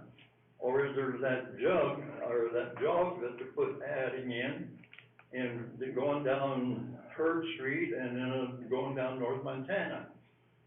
The writings that they sent out, it was strictly from Hurd to North Montana. Then they sent out a map that shows these little jaunts on both of these, on Hurd Street and on, North Montana, so I don't know what's going on. So far, it's pretty confusing. Thank you so much for your time. Thank you, Vernal. Just one thing I wanna make clear again is that the reason we're having this hearing tonight is not because the city wanted to do this, it's because we thought the residents wanted to do it. So this is not something that we're trying to push down anybody's throat. We've never done a forced LID, to my knowledge, unless it was an emergency for sewer or something that collapsed. But, so again, the city is not driving this one. We assumed we were doing what the residents up there wanted. So if it's not what the residents wanted, we won't do it. Now, again, we will do what you want. If it is a voluntary LID, we'll do it. But we will find out those things that we need to clarify and make sure. But if there's not a majority of property owners up there that really want to do this right now, we assure you we won't move forward with it. And then secondly, we will look at, again, to make sure that we get those questions answered so that you can make a good decision whether you want this to come forward or not. So you get a true picture of, and I apologize, I don't know what happened. We're not perfect, but it seems like there was a couple of miscues and maybe could have done some better communication. And so I do apologize for that. The city is not perfect. We do the best we can, and we have good staff, but we occasionally, oops, this may have been one of those oopses. So we will go back and make sure that you have correct information. And then secondly, staff, I think, has been asked by at least one councilman to pursue, is there some additional support that can be given to this project, in light of the high interest of, I don't think I heard anybody, but maybe one said they didn't want it done. They would like to have it done, just less expensive and to make sure. But again, we want to make sure that if this is going to be a voluntary ID, that we have the 2/3 majority of the owners. That would be, I guess if there's 8 people, we need 6 of them to say yes. That's 3/4. We need 5.5. 6 to get to the number. So Brent, if you could make sure that we get that information, communicate clearly and distinctly with each one of the 8 property owners involved in this, clarify the map, clarify the figures, and then if you could send out an email to council members with any suggestion you may have for the possibility of additional funding, if they want to pursue that, at least they have that information. And then by all means, if it's not something that you feel like as a group you want to have done, city won't move forward with it. So is that fair enough information for everybody here? We appreciate your comments. Thank you for being a part of this. If you don't show up, we don't hear this stuff. So thank you for letting us know how you're feeling. With that, I would accept a motion to continue this item to a time and date certain, which would be September 7th, which is a Tuesday night at 7 p.m. in these chambers. In the meantime, if you would take that direction, staff, to make that work. So is there a motion? Second. A motion by Mr. McGee, second by Mr. Hopper, to continue this to a time and date certain, which would be September 7th, 7 p.m. in these chambers. And we'll make a decision, and ask you as property owners to make a decision too, if you really want to move forward with it or not. So, all right, all in favor, please say aye. Aye. Any opposed, nay? Motion carries unanimously. All right, thank you again for your informing us tonight. Thank you for your time. You bet. The next item is, oh yeah, we need to take a break for just a moment. I will declare a short recess. Put on the computer.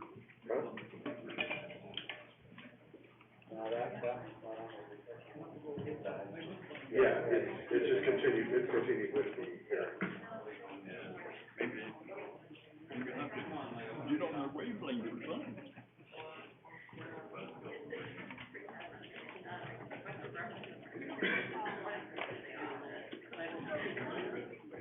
So we'll catch up. I think that you're correct.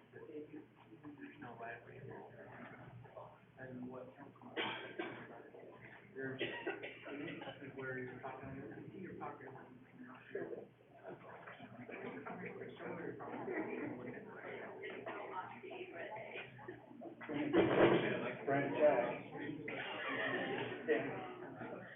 So what you've got is, this is where it's not right. Those guys at some point, they did something and created right away that would have been created by this board, this all on its own. I meant it. Right away. Right away established by, that's how all the roads, you go out in the country, you'll see there, yeah, major roads. There were public studies, people knew they needed to have a superstructure. It was necessary. It wasn't about.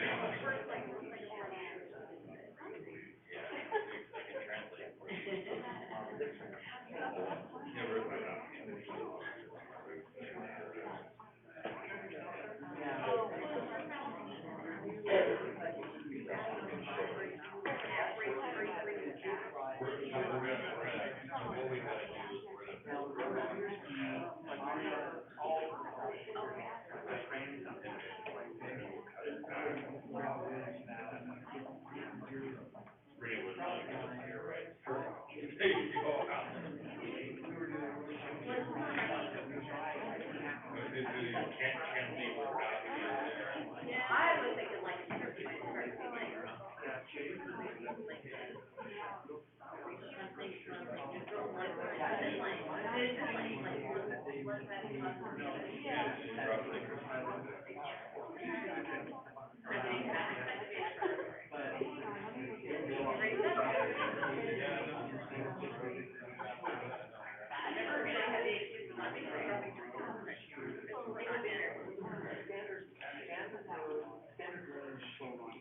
That's an untrained standard lane of numbers.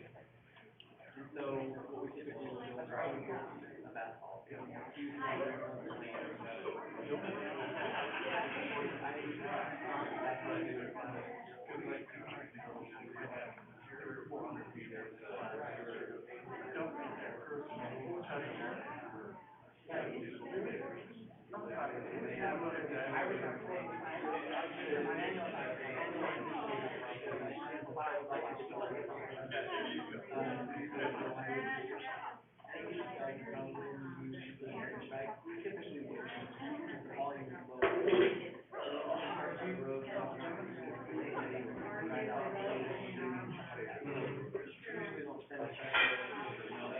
His friend was named Jack, and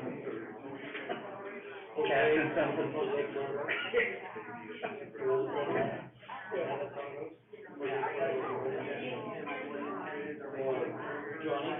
Johnny Walker.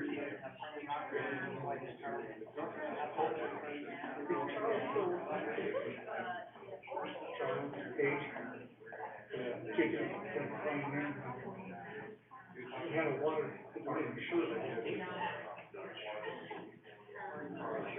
I worked for his wife when I first retired.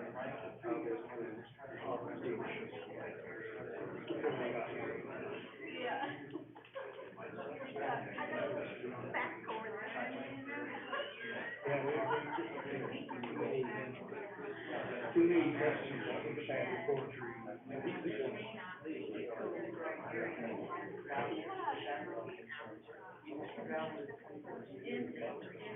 Yeah. Cheers.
Well, I said it'd be done by 9:30, 10:03.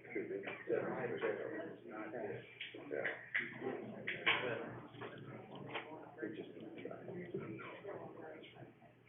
Are we ready? All right, thank you for your patience, for that short recess, and we're back. That takes us to the new business item, which the first one was a public hearing to consider a request from John Owens on behalf of Betty Denson for a vacation of unopened right-of-way commencing at the northeast corner of Track G of the Mountain View subdivision known as 3112 South Indiana Avenue. I will declare this public hearing open and ask for staff to make the report. Mr. Mayor, I'm hoping to give you, good information on this one. So, the process of requesting vacation of public right-of-way as it's been, as we, channel it in Caldwell, is, a request is made to the traffic commission. The parcel or the property sought to be vacated is checked to see, is the road likely to go through in the future? Are there public utilities in that right-of-way that need to be preserved?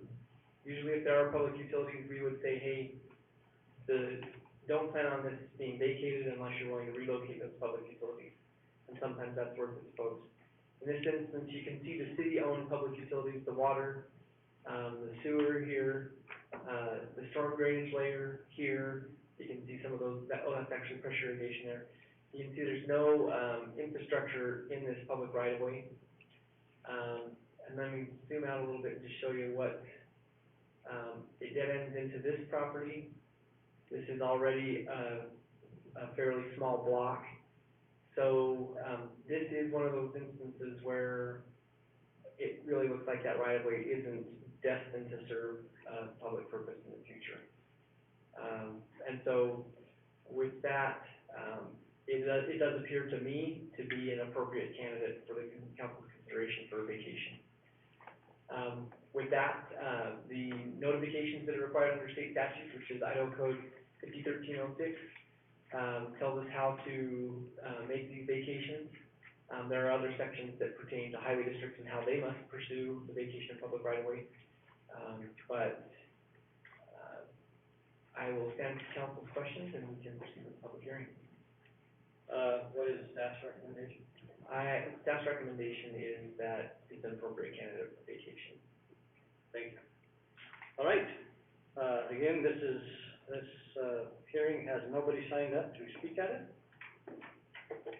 Was there anybody who wanted to sign up that did not have the opportunity to do so? All right, hearing none, I guess Mr. Mayor, just one question. The 3204 property, there's that building in the back, do you know what is that just a utility structure, an old barn, or something? What I'm just trying to understand is what those properties, the back end of those properties would be landlocked if they ever split off to do something else. And I don't know if that was the intent of the original right-of-way or thought, but I don't wanna create a landlocked situation, that we might be challenged on. That's a great point. We'll take a quick street view look. To me, it looks like it's definitely a utility, a barn or a shop. Look at the street view of that.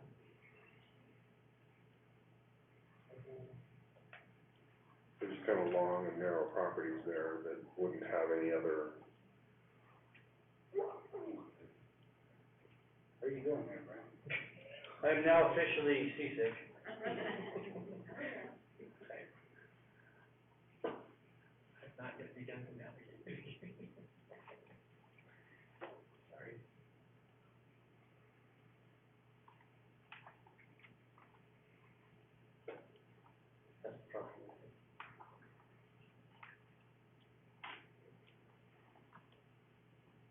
Tell me when it's over. That's where you are, yeah, a shop or barn.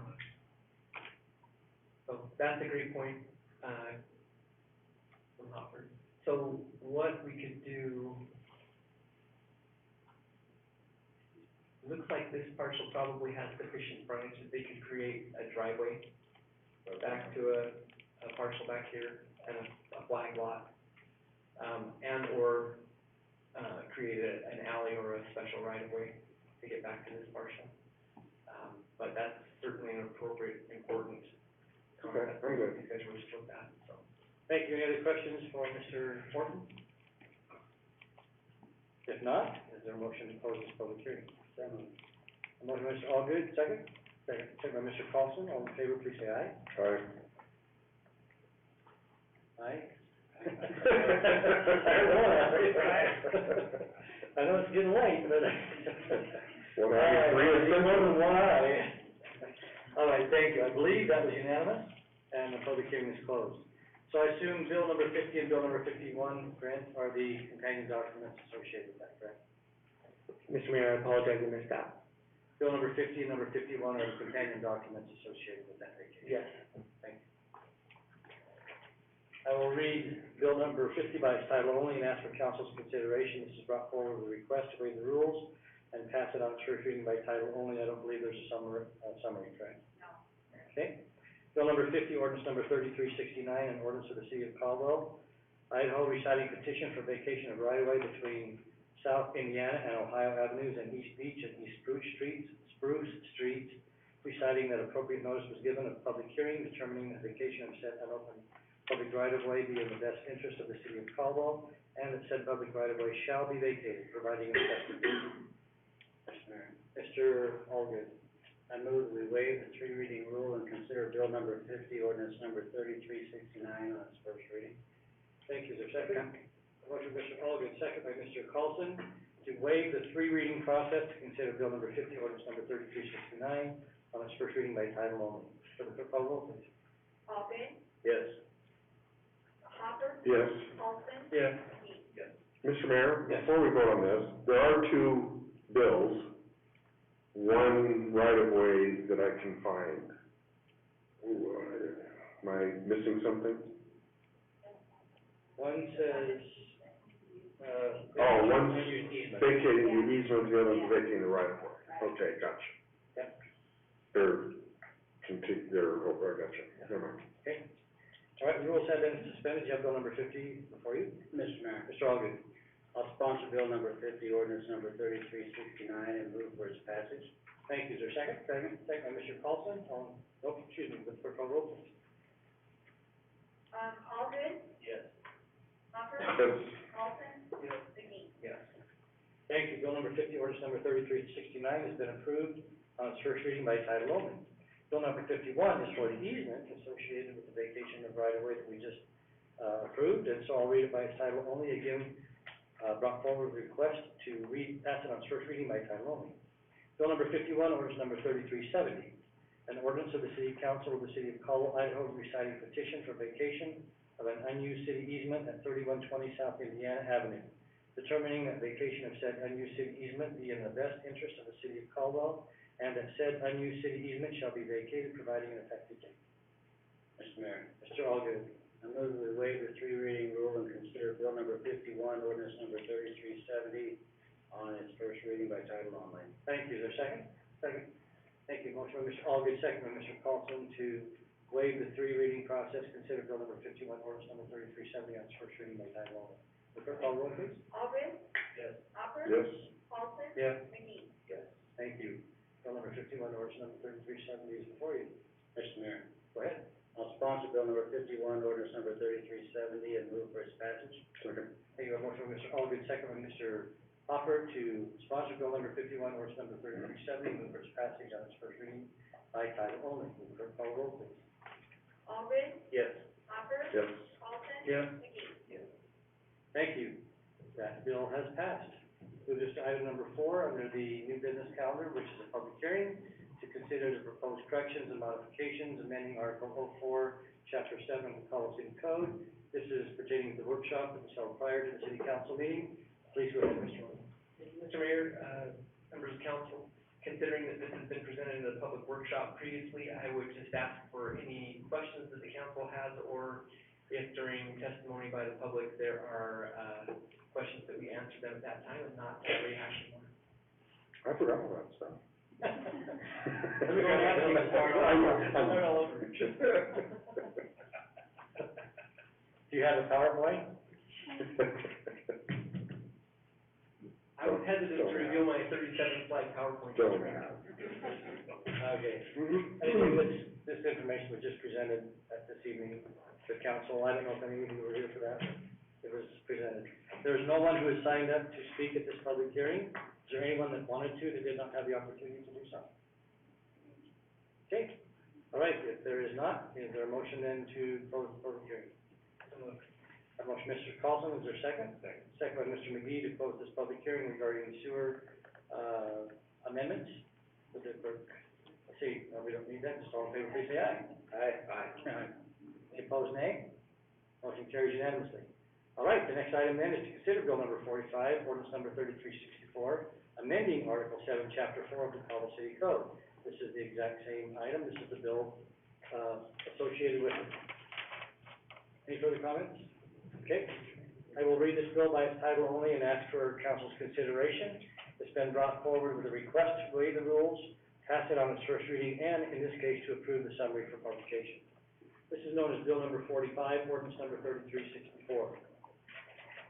An ordinance enacted by the Caldwell City Council amending the city code of the city of Caldwell by repealing and replacing Chapter 4, Article 7 of the Caldwell City Code with new section 040701 through 040741 pertaining to sewer use, wastewater discharge, enforcement, discharge permits, reporting compliance, monitoring, administrative remedies, judicial enforcement, and miscellaneous provisions, declaring this ordinance to be severable, providing for an effective date, and repealing all conflicting ordinances, conflicting ordinances. Mr. Mayor, Mr. Carlson. I would move that we waive the three reading rule, consider bill number 45, ordinance 3364, in its first reading by title only. Thank you. Is there a second?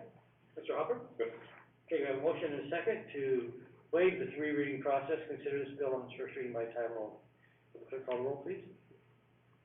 Colson, Yes. McGee, Yes. Alden, Yes. Hopper. Yes. Thank you. The rules have been suspended. Mr. Mayor, I will sponsor bill number 45, ordinance 3364, move for its passage and approve the summary for publication. Thank you. Is there a second? Second.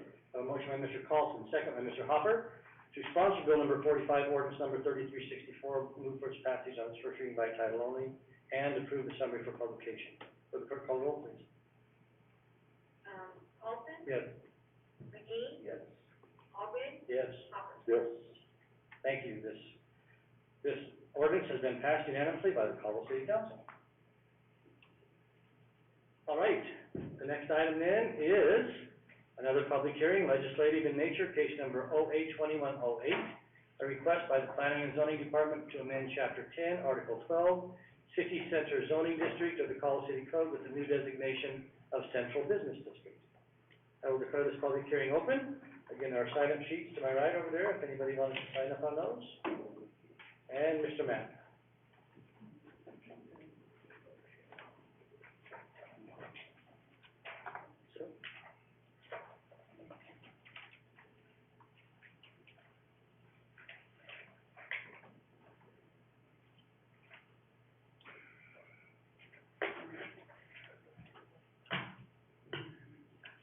Mayor, City Council,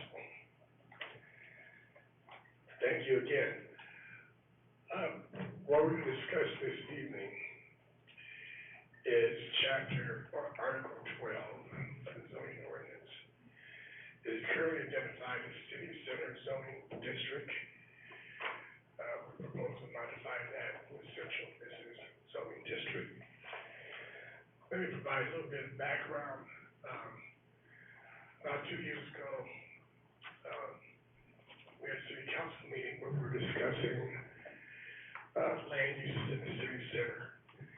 Mr. McGee wasn't here at the time, but as the rest of you remember, we were talking about microbreweries and what should be allowed in the city center, what should be allowed in the city center. And I took that information back, trying to determine how to develop that land use schedule. As the months went by,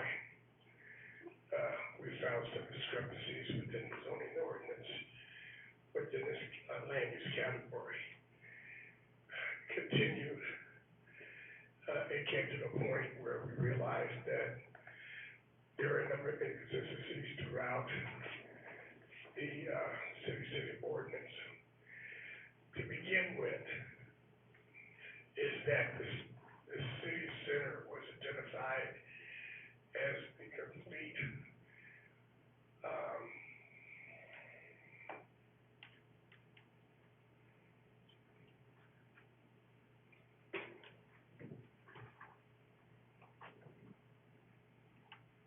we'll be showing you a map very soon. This entire area is considered as the city center. The requirements in the city center has such things as residential housing development and how that's developed. There was a contention at the time, or before that time, was that in the city center, there were no restrictions on how many units you could build for residential. There was some issues regarding, do you require no parking for residential development in the city center. Remember, the city center is the large piece originally. The city center also stated that for residential, you had to meet the R3 requirements. It continued to go on and on, some miscommunication of what the city center was. So, as we move forward to now, the change is that the large area that's in blue on the map, that is the central business district, large piece.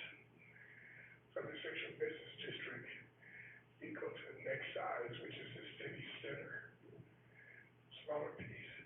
Within the city center, you have the Indian Creek district, and you also have an historic district.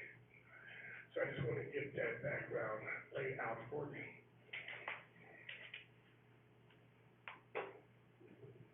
So, just before you go further on that, the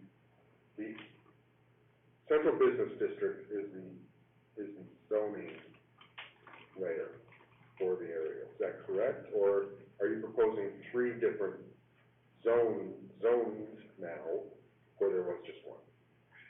They've always existed, except I don't think they were actually identified as the way I'm identifying now. So the zoning district is the central business district. Right. So before, there was just the city center zone. Yeah, actually, Councilman, going back, looking at the terminology in the ordinance was zoning district. So really, there are 4 zoning districts. 3 are within the central business district. And as we go through this, you'll notice that I added zoning district for each of the categories. That is the official name for all 4. So you have the central business zoning district. Then you have the city center zoning district. Then you have the Indian Creek zoning district. And you have the historic zoning district. And they're identified in the language in the ordinance. I understand what you're saying, because it took a while to try to figure that out. That's what we're trying to do in this ordinance. The ordinance the proposal is to clarify what currently exists, but also to identify land uses that would be allowed, uses that would be prohibited, to modify the parking requirements for land uses that would exist, land uses that will not exist. If I just briefly talk about the land uses and parking requirements. As we go through this, you'll see that there's some land use requirements and parking requirements that don't even relate to the downtown central business district. For instance, service stations are currently allowed in the central business district. It also is allowed in the city center. I don't believe the best interest, our departments believe the best interest for a service station be located in the city center is questionable in the central business district, but I believe we identified that as a special use if one wanted to go there. So let me start my presentation by stating that on July 8th, we had a community meeting in this room. We had one person show up. We sent notices out to the chamber, to destination Caldwell, and our general locations. And we sent notices also in the newspaper. So we received no phone calls, no letters, and one person showed up at the meeting. On the 29th of July, we had our P&Z meeting. I gave P&Z the information that was being changed so they could understand the scope of the application. Do the same thing on our notices. We had one person come to the meeting and commented. The P&Z, and I gave you a copy of the minutes to that meeting. A lot of the discussion was based upon land uses, such as not allowing daycare centers in the central business district.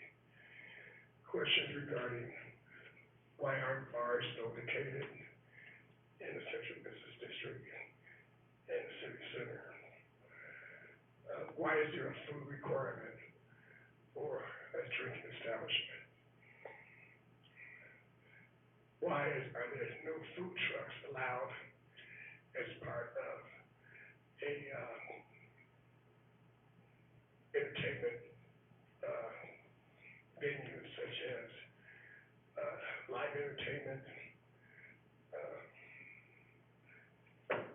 Why isn't there tap rooms or brew pubs mentioned in the ordinance?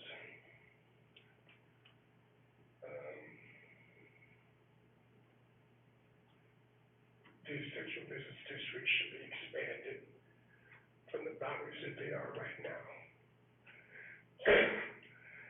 So those were some of the questions that came up. So if we go to the first page, these are additional definitions that I pulled for you as well. Okay, as we start on the city center, as you see here on the screen,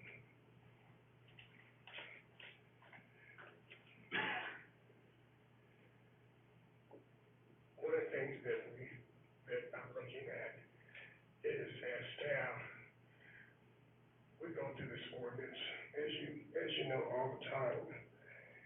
And so the sections that are identified in Article 12 parking standards are kind of varied. There's, as you see, there's a table of parking requirements, but the standards are in another section of the code. That was one of the issues as well, is that as we search the requirements within the central business district, they're not all in the same place in this article. There are a number of different places. So what I tried to do is combine the parking next to the parking table, that the landscaping was not in a couple other places within in this article. Also, as you see exhibits on this page, the exhibits are maps or figures or tables. So when you're looking for an item that's one of those, they'll be labeled 1, 2, 3, 4. A little easier to find and have them scattered throughout the document. So as we start on page 2, the purpose. On the top it says to ensure the redevelopment or future projects are compatible with the existing styles in the surrounding neighborhood. I added that because there's nothing in the article, in the ordinance, and it says it pretty much in the design criteria, but there's nothing in the goals about compatibility. Number 10, maintain economic restructuring and business recruitment. This is something Steve Jenkins continues to do in the city center and actually throughout the city, but there's nothing in this document that related to what he does on a day-to-day basis. And then number 11, continue the promotion and marketing of the central business district. That's something Steve does, as well as Destination Caldwell. It was never identified in the document. Now, as we go further down on page 2, this is where we get to the definitions. Central business zoning district and its boundaries, city center zoning district, and then we have Indian Creek corridor, and then the city center historic zoning district. And that's the official term that I found. There was different, they just called it as we have a strict bird district, this is the official district name from SHPO. Now, if you scroll down, please, Brett. Okay, the map. Here's the map, and the blue area is the central business district. Technically, it includes everything. The green is the city center. The red line is the historic Indian Creek district, and the purple is the historic district. Now, the district includes land which is vacant. We contacted SHPO and asked them, should we re-evaluate that? And in short, what they said was, there'll be too much effort, that's my words, leave it as it is. So that's what we're doing. You can go to page 4, just go down, please. Further. The table here did notice here that the current ordinance lists everything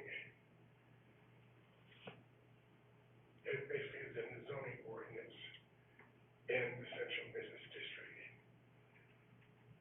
Many of those uses are cemetery, agricultural. One of the big issues we had when we spoke 2 years ago was amusement centers. What did that mean? And, I think that came up because of the axe-throwing business. You can just scroll through that completely.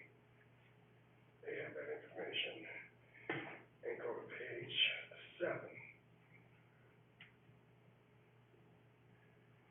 Okay, we took the land uses that was on the previous page, which I deleted all of those and came with this, list of definitions.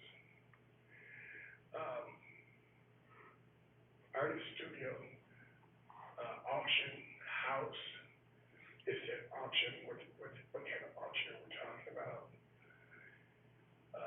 Beer tasting establishment, bread and breakfast, brew pub, and the list continues. Those are the new land use categories, and you can see where they're either permitted or not allowed. Permitted with the P, not allowed with the N, and that's a special use permit. I have mentioned daycare.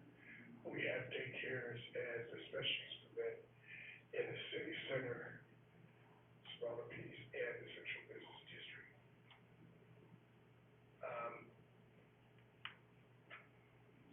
So you can scroll. Just a quick comment. I noticed that you've, for the most part, everything that is not allowed, you've stricken it totally from this table. Yes. Because it's entitled to allowed uses. However, we've left drinking establishment, no live entertainment with 2 M's in the table. We should just strike it out. Yeah, I must have missed it. Go back up just a little bit, right there. Drinking establishment, no live entertainment, there's 2 M's. We just should strike that whole thing out.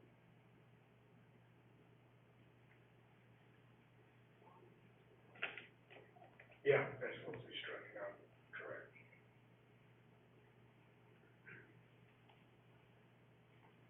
Some of those get set by. It's okay, it's, I start to water after a while. Trust me, I know. If you go to page 8,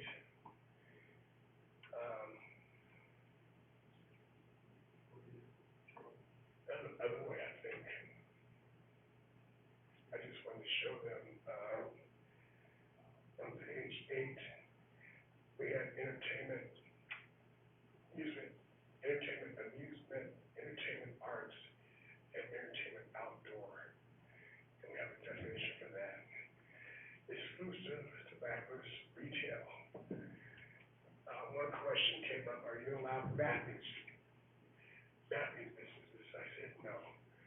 They relate to pretty much tobacco use that we talked about before. This is different because it's a cigar lounge, if you will. And when we brought this up, Mr. Waterman helped with that definition. And but we still had those special use permits. Mr. Mayor. Okay, John? yes. Thank you. Just very quickly, so I understand, I've never even seen the word tobacconist. I'm assuming that is like a tobacco shop, but Mr. Mack just mentioned like a cigar smoking operation. Lounge, that's the word I was looking for, Mayor, lounge. To me, those are different. Am I missing that? That's what we're looking at, different. And I gave you a copy of the definitions, right? Okay, I'll look more closely at the definitions. Thank you. But that was the idea that we discussed at that meeting. On page 10,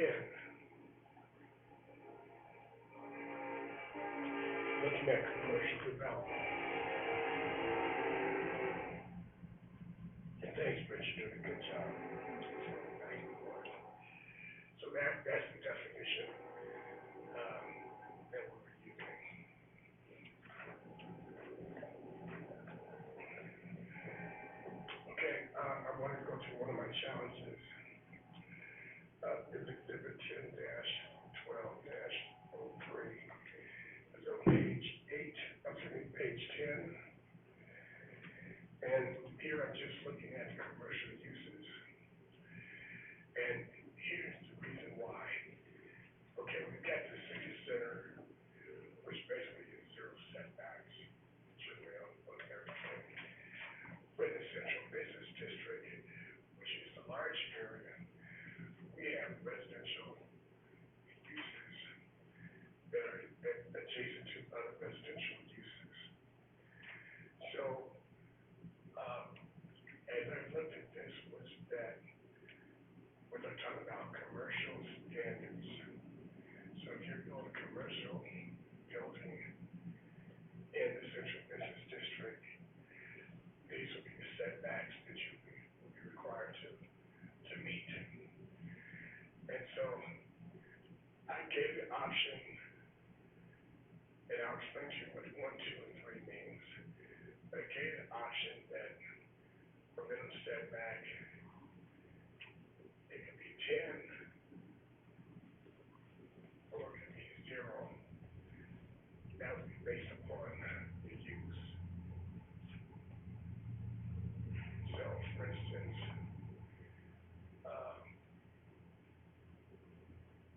if it's an office building and it has a street frontage, if it's in zone 2 or 3 or 2, you could go 10 feet or you could go 0, depending on what the use is. For District 3, we have 10 or 15. Could you scroll? So just to, again, because it's confusing to me, for Zone 2 under Central Business District, you have a minimum front yard setback of 10 and a maximum front yard setback of 0. Yes. That seems, I don't know how your minimum could be 10 and then your maximum 0. Well, it should be the other way around. That's what I think. Yeah, it's Okay, the other way around. just trying to make sure I understand that. Thank you. Very much. Nice law. Page 21. Please.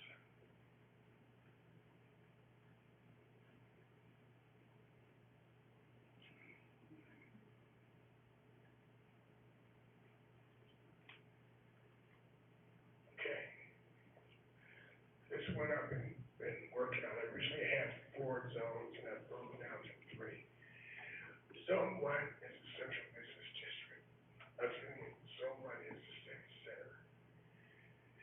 Basically, there's no setback requirement in that area. The yellow area is zone 1. About 90% of the land in that area is commercial. A little residential on the west in that area. There's some residential back in all in that area there from up to 4th. Zone 3, the majority of that is residential. They have spots of commercial, banks, credit unions, things of that nature. So, the method to my madness is this, is that, I think Mr. Hopper and I talked about this one time. The idea for the boundaries of the central business district is that as the city grows, as the city center grows, it's going to grow into these other areas. And so, the yellow area, zone 2, which already has commercial, that having the 0 setback or the 10-foot setback, depending on the use, it's not going to really have a lot of impact on what currently exists. But when you go to zone 3, zone 3, you have a lot of residents in those areas. And the current concern I had is that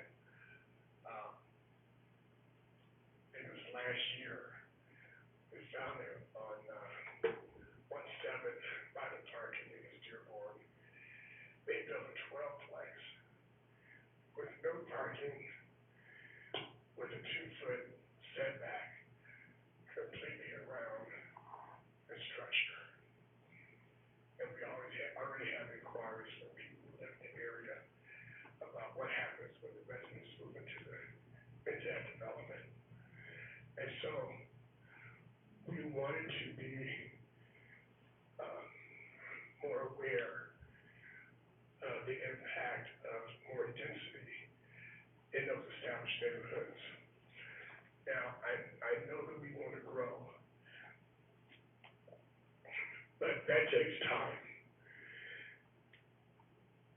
Encouraging high density in those areas are going to have a major impact on the residents in those areas. There are people, or will be people, as we grow our city center, they're going to want to live close to it. Those properties will become more valuable. They'll make those improvements. And until we do our full study of the city center and the central business district, we don't want to do anything detrimental to those housing units, pardon me, at this time. Recognizing that there is more work to be done.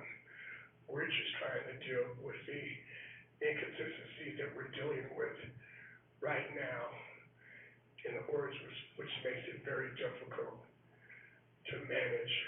The growth is continuing on the outside of the city center.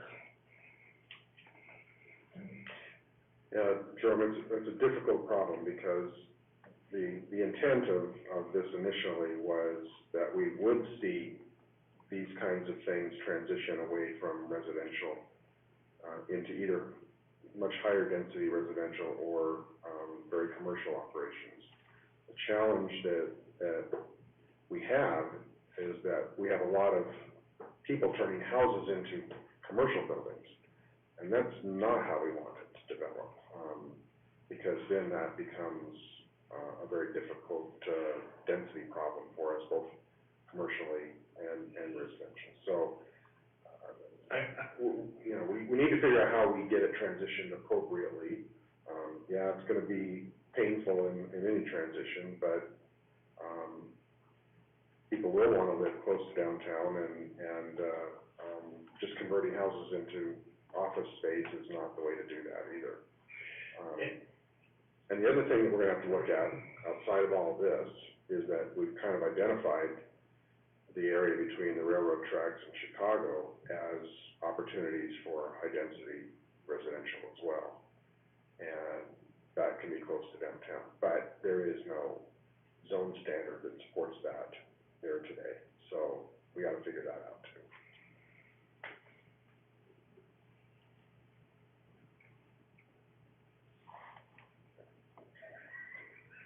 That would be on the northwest. Albany, Belmont, Chicago. Albany, Belmont, Chicago Street.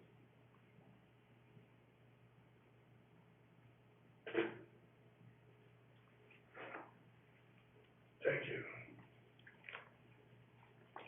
The other thing is, on page 22, that's our minimum parking standards.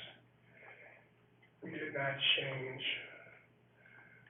a lot of that. We just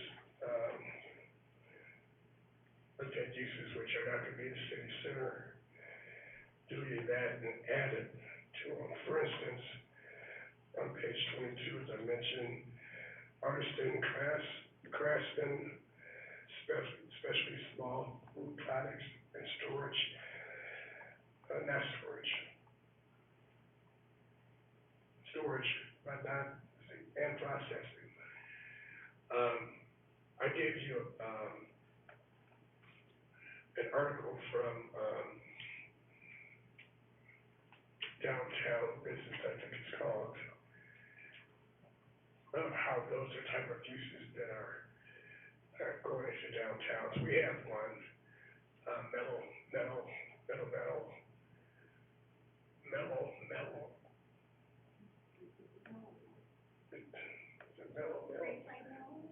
It's the marshmallow place. Creekside Mellow. Fireside. Fireside. Creekside, something with the side in it. Fireside.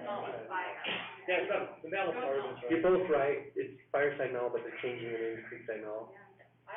Because Campfire Marshmallows felt intimidated by them and filed a suit for insurance against. Ah, I knew I heard Creekside Mellow somewhere, but I wasn't sure where. Thank you for the Fireside clarification. Creek Mellows. But I gave the example on that same page, is that Fawn's, chocolates, which are in Weezer, they now have a new name. They've been there 30-some odd years. And then you have the Idaho Candy Company on 8th Street, it's been there for 30 or some odd years. So that type of use, not just for food, but there's other types of artists that would be welcome to the city center. On page 23. And if I may, Jerome, you know, a lot of it is in the definitions. You know, Creekside / Fireside Mellow could be classified as a manufacturing facility because they produce a product and they sell it retail. That kind of manufacturing, if you want to classify for that, would be more than welcome in downtown. Yes.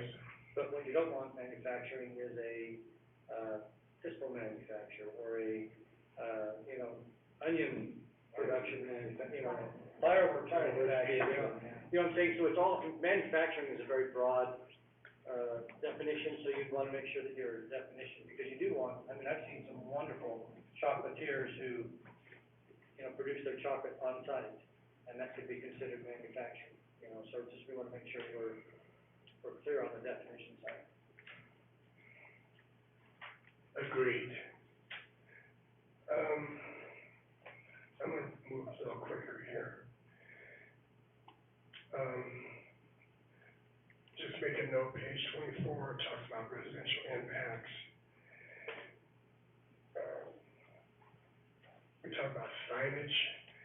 We had, the sushi business, which is downtown, down on Main Street. They wanted to put a medallion sign, like our plaque over there. And it's not in the ordinance.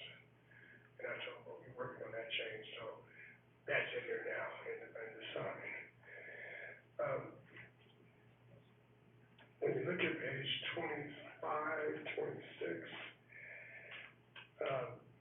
those standards were in different places in the ordinance. And I combined them all together, so they'll be in one place, even sections of the ordinance within 2 areas of that same chapter.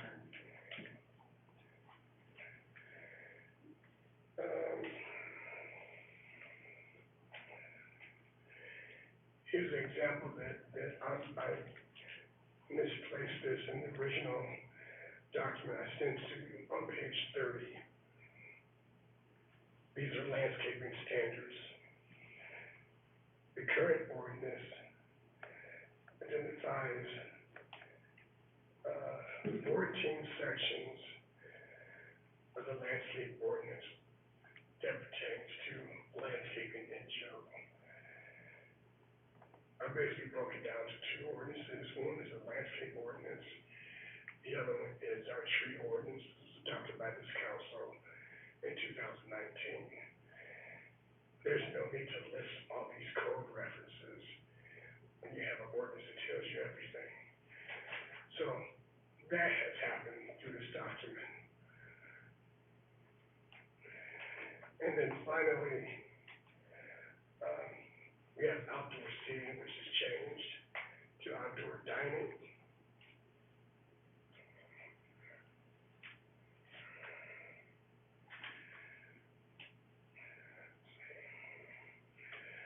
Page 51. This is in the historic district structures. For some reason, I think I actually deleted it. I identified what these buildings were, not in the sense of who owned them, but if they're just an empty lot, or there's a structure on it, that is the historic district by name. And then once again, the last thing is the definitions. The reason I brought this forward without an ordinance to be prepared is I recognize that there's some changes that need to be made. I recognize that the council may have some issues they want me to clarify. You've already mentioned some of those already.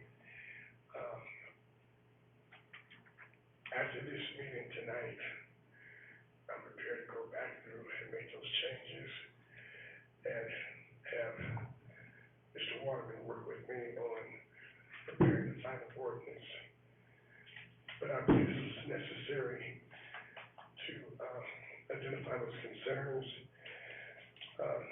I know we have a number of people here that want to speak on this item, and I welcome their comments. Any questions? Thank you. Questions for Mr. Matt? Mr. Mayor, Yes, Mr. Hubbard. I guess just a comment on the last statement on the historic district. Since buildings 1 and 12 don't even exist anymore, we probably should take this opportunity to see if we can just fix that. I mean, I know SHPA considers it a district, but it was really just a collection of buildings. It was identified buildings, and they called it a district, but it was just the building list, historic register building list. So I don't know, we've never had this historic district defined in ordinance, just the building list. And so it might make sense for us to define this district and have it make sense with the buildings that exist today. What I did not give you was that, the SHPA report, I guess that's what it's called, actually to define all those buildings. And actually, we use this also on another ordinance. But I'll do what you want me to do.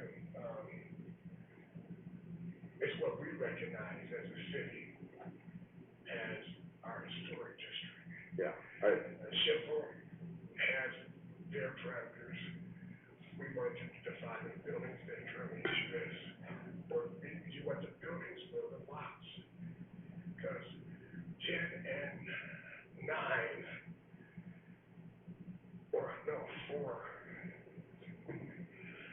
9 is vacant. 9 is vacant and 4 doesn't exist. And 4 doesn't exist, right? Is that right, or 5 doesn't exist? One of those. 5. Actually, 1 and 12 doesn't either. I think it's 4 doesn't.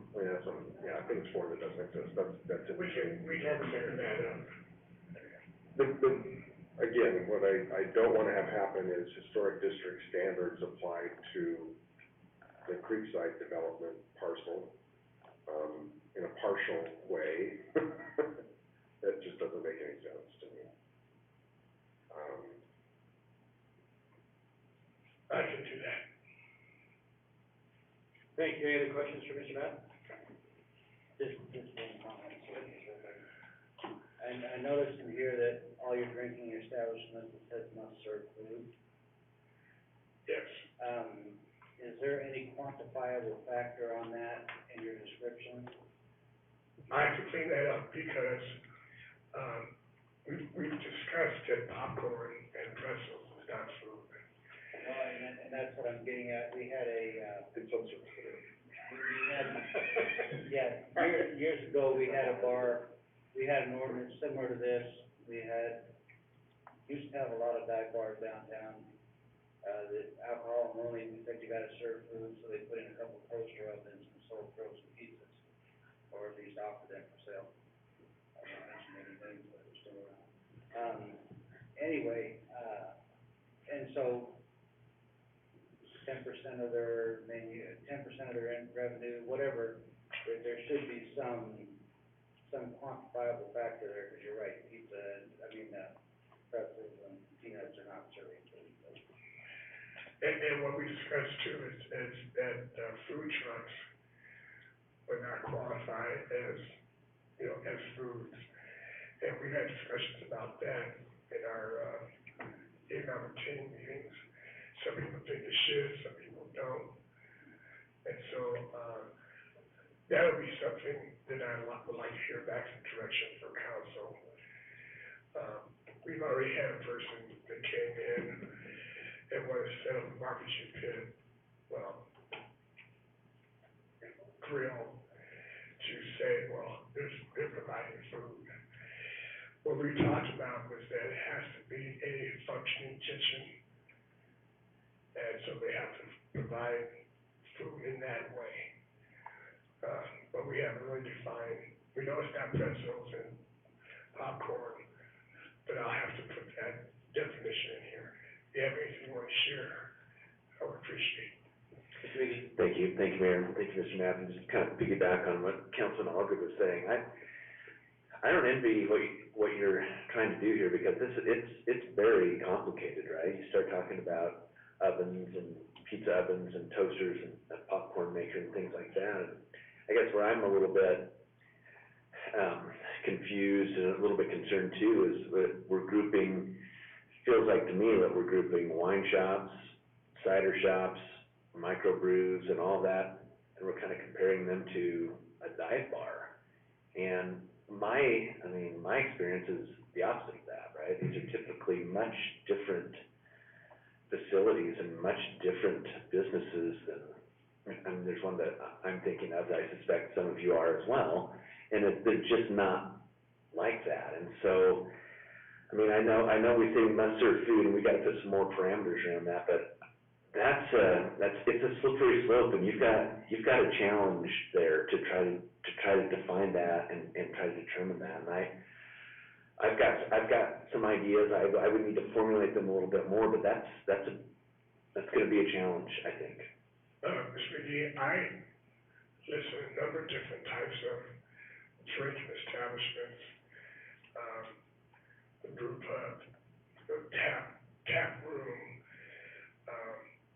The big one, I think, is the, entertainment, live entertainment, because that falls in a number of different categories. And there it says comedy club, karaoke, the list goes on. So I'll try to go back and meet with staff and come up with some additional information. I'm sure that, somebody in the audience may decide to help me with that as well. Thank you, Mr. Hopper. But this is what the challenge has been, is trying to go back and make sure we're not contradictory, looking at the future the best we can, recognizing that we can't change everything right now. I did not change anything on the requirements of the city center based upon the design handbook. We just could not go that far. So we recognize that we're gonna have to come back at a time later. And it almost feels like it needs to be some, I mean, even a special use permit sort of option. I mean, I can think of establishments, and most of us here can, like the Mode downtown Boise, right? I mean, it's a drinking establishment, period. But it's not a dive bar, and it never will be. But how do you do that? I mean, the other thing we've kicked around recently is the cigar lounge, right? I mean, that's typically alcohol and cigars, not much else. You're not gonna sit down and get a plate of spaghetti with that. So it's, how do you define that then? How does that fit in? But it's part of the fabric of a downtown, and that's where business is done quite often. So how do you do it? How do you define it in a way that you know it when you see it, but you don't allow the corner case to get in, right? I've been advocating for downtowns my entire career. Yeah. And, so we'll hear what comments come up, and we'll work on that. Yeah, and eventually the market will fix itself. Yeah. Okay, Lee Genke. Thanks, Mayor and Council. Thank you, John. Hey guys, how are you? So, Good. I own 712 potentially a future drinking establishment. I would sit here and encourage you guys to send this ordinance back to them for their work. So I don't even know where to start with it. You know, we got the full ordinance today at noon on your website. I own that building, and I was never given any kind of notice as to any kind of hearing or workshop on this. I hear from Sabrina that she was told that Friday before. That's really frustrating. But I would encourage you guys, like, don't hang a closed for business sign on downtown Caldwell. I have a tenant that wants to go in, wants to be just like the mode, and wants to be in my building. But this is I have to, if this goes through today, I get to go back and tell them, sorry, City of Caldwell doesn't want you. Just for clarification, there is no ordinance associated with this. This is just a public hearing. I So understand that. nothing's gonna get passed, this is just a discussion tonight. Yeah, all right, well, and I would encourage you guys to really consider this. I just wanna make sure Before you codify this, to really think about this and to put a lot more thought into this, because, like, this is incomplete. Like, there's a lot more work to be done. And I don't envy, your job, Jerome, because it's hard. And there's a lot of thought that needs to go into this. And this is one of those crucial pieces that needs to be done, because we have such a great opportunity for Caldwell to do this right and to avoid all the mistakes that have been made elsewhere in other downtowns. And we have such a great asset in Indian Creek Plaza and all that stuff. And I'd encourage you guys to, like, think about this and, make sure that this is complete when it's presented. And also that all the business owners are noticed properly. Like, when I come and bring a subdivision in front of you guys, I have to mail every address within 300 feet of the impact of that. We have a defined area. Why didn't I get a postcard? So, anyway, encourage you guys to think about it some more, so. Let me ask you a question, and this is a real question. Sure. One of the things that in Caldwell's history, which Chris alluded to, is at one time our downtown was filled with nothing but bars. Mm-hmm. And guess what happened? It staggered for 20 years, and I use that term literally, staggered for 20 years, with nothing happening. And what we don't want to do is repeat that. Lesson learned from the past. And I certainly understand that there are great businesses out there that aren't like that, but the legal question comes back is how do you separate those? And that's all we're trying to do, Lee, is just make sure that we don't repeat the mistakes of the past. We don't want to make mistakes in the future either, but how do you say one bar is classy and another one isn't? And what do you end up with? And that's a real, legal question that come into discrimination and all kinds of other things. Who was the Supreme Court judge that, Yeah. that said the definition of porn and all that stuff, Yeah. right? So, It's hard. And I get that, but my serious answer back to that is the rents are gonna drive that. Like for what I'm asking in rent and what I would hope to receive out of this tenant, they've accepted this, is that there is no way in heck that it's gonna be a dive bar. And that's the market piece, yeah. And that's the market. The market And will like, drive the right answer. Guys, it's coming. Just don't kill this. Like hang the open for business sign out front. Like, because the thing is when, when talking to Steve Jenkins and talking to some of your economic development folks here, like they see stuff like this, like, like potential, restaurateurs and bar owners see stuff like this get proposed, they get frustrated and they go elsewhere.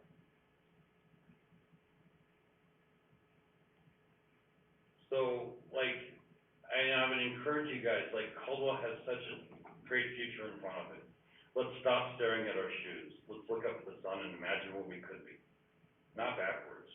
And I understand there's a lot of institutional history sitting in this room right now that imagines, like, what it was like 30 years ago or whatever, when the building I owned was a tiki bar and people were shooting holes in the, in the floor. I had the 45 slug, that I pulled out of there.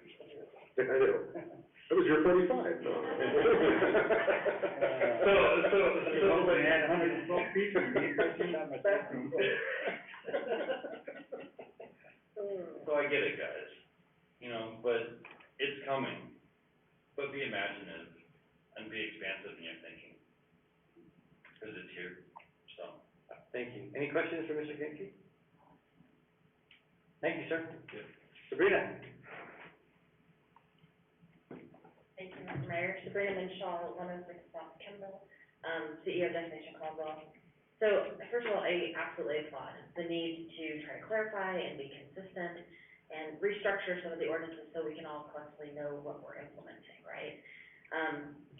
Destination Caldwell, as I just presented to you a month or so ago, a lot of what we're now going into our second phase is to continue to promote the rest of downtown. How do we do economic development? How do we do marketing? How do we keep working with your economic development department to do that? And one of the concerns I have of just where we sit right today with both the zoning board and our planning is that Destination Caldwell really wants to help implement the vision, but we need to make sure that we all understand what that vision is and that it's consistent in the city ordinances at the same time it's consistent with the downtown action plan. Some of the very specific uses that are being discussed here today that don't have the current definitions that your planning department is trying to get there are ones that are in the recruitment list. We collectively lost essentially a tap house, something very similar to like a pre-funk that is in a couple of different places, because of the current interpretation that they must have a kitchen and sell food, which is neither currently codified or trying to work through that. But the urgency is as we work through that, we've lost some really good businesses that essentially, again, to bring up Lee's point, the rent that they were going to be paying, we weren't talking that inquire. So I think we've got this challenge, right? We know we have this challenge. I'm primarily here to make sure everybody knows this is not for a lack of interest of the downtown business or property owners, that you don't see more people here. I recognize that there's a sense of urgency because you have some potential residential developments that were causing issues. I still don't feel like we have it effectively quite right, on a couple places. One is geography. I know Councilman Hopper's brought it up a couple times. Neither of these zoning, areas are consistent with the business improvement district. Now, that may or may not be completely appropriate, but you have more history than I do, but, I asked for it to have this. We did have a conversation we have a property and business owner advisory committee that advises our BID board and our DC board. And I went back and asked for some of the history from people who had been involved, that when this was established, it was really to try to focus on those areas that were either commercial or would have the higher density residential, that were within a quarter-mile walk distance, and that then was future commercial. And that's why you see it pop to the other side of the track. So I've asked a lot of people since I've been here 6 months, well, what do you consider downtown, right? I get there's a difference from a zoning classification. But these business owners, these property owners, are paying for the improvements that we're having happen downtown. So it's confusing when our city codes don't match other efforts that are occurring in other visions. A good example is Regatta de Buffalo. I met with them last Thursday, and he's really saying, I want to be part of this downtown. I bought here thinking I was in downtown, I'm paying a business improvement district, but I disconnected. He would be a good example where in the other version of your code, it's really actually in that zone 2. But those are the areas, if you look at the lot size in the commercial, that is downtown. And so my concern is there's no discussion of like, how do you go from zone 1 to zone 2? What you saw in front of you was actually the planning and zoning version that was amended from the first version, which was much smaller, because of some of that testimony, that I tried to portray, which is this doesn't quite get it yet. A planner by trade, what I'd like to see is that we are actually writing ordinance codes planning for the future, not planning what exists now or what's current. That's tricky. But the only way that works is if we all are consistent with what the vision is. The reason why that matters, and it's not because we don't have a city center now in the central business district, but the devil's in the details, or let's say the angel's in the details. Things like parking, setbacks. If you look in the current, what's being proposed as the city center, if you were to have to put in some of those setbacks in that extra area between city center and the business district, you can't get those densities. So kind of that urban form is you want to bring it up to the street, you want to not require that. So I think it needs a much different discussion and maybe a real in detail workshop of what are the areas that actually is going to grow into that. Because setback, parking, uses, design review requirements, which is required in the city center, but not the business district under this. We also really need to understand, and this is part of why I've asked these folks, is what's that true cost to developers? What does it mean to a developer? What does it mean to you to be able to do that? Because we are inadvertently turning things away because that has an actual cost. The less land that they can develop, the more the cost is. The last couple things I just wanna mention, is consistent again with, I supported all the recommended changes that planning and zoning made. They had a really great discussion about it. That's really where this conversation came up of, we're not saying we want to go back to dive bars, but the vision that was built in that downtown action plan and other very successful downtowns of our size have a way to define that through things like, which Jerome has made a great first step at, of tap houses, wine tasting establishments. I was just in Bozeman and Helena, Montana, visiting my child. They have some essentially distillery tastings that are very high class and very historic buildings, that are fantastic. If we start defining it that it's hard alcohol or you must serve food, those folks can't provide a commercial kitchen. It's just cost prohibitive. So I like the idea that was kind of thrown out there of maybe the special use process with like a checklist of what's being provided, maybe it's a checklist of hours. You don't usually see those types of places open till 1 or 2 in the morning. So there are lots of other examples from other places and jurisdictions that we can emulate, take the best of all those things and make them ours. I also just want to give you some examples. Pre-Funk, QC Brewery in Nampa, Koenig, what if Koenig wanted to do a tasting room? What if some of our wineries, which again is in our recruitment list, what if we had some of our wineries wanting to tasting rooms? Those folks can't afford a kitchen and they're typically not serving food. 2C Wine Down currently doesn't serve food, and they basically were approved 2 years ago. Yet we turned away a tasting for a beer establishment just recently.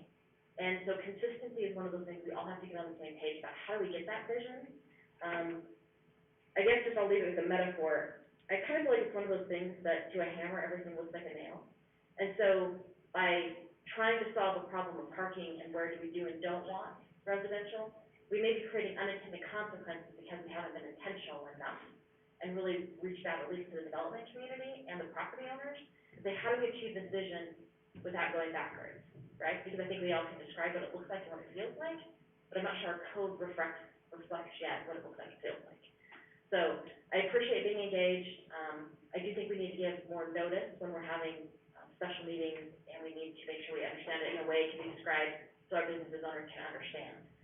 The first public meeting we had was only 10 pages of 52 pages was available, and even at the Planning and Zoning Commission meeting, those packets came out on Thursday. Then when their meeting was next week, that was the first time we saw the whole 52 pages. Now, I completely understand, after being in planning for a long time, they're moving so fast that they're just trying to make these revisions as we go. But that makes it hard to get true meaningful public input if things are constantly changing, we're not sure what it means. The definitions we just got today, I would love for the property business owners to be able to weigh in and give you good feedback on what it means to them, but we've got to slow it down a bit and make sure that we're being intentional. So I'm open for questions. I appreciate the ability to come and continue to be a partner. Any questions? Thank you. All right, Chris Carmen.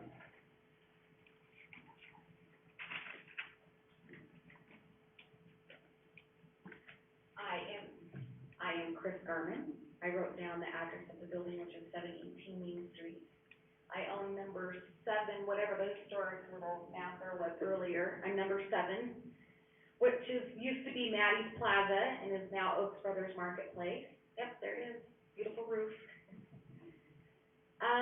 So we are part of the historic district as well.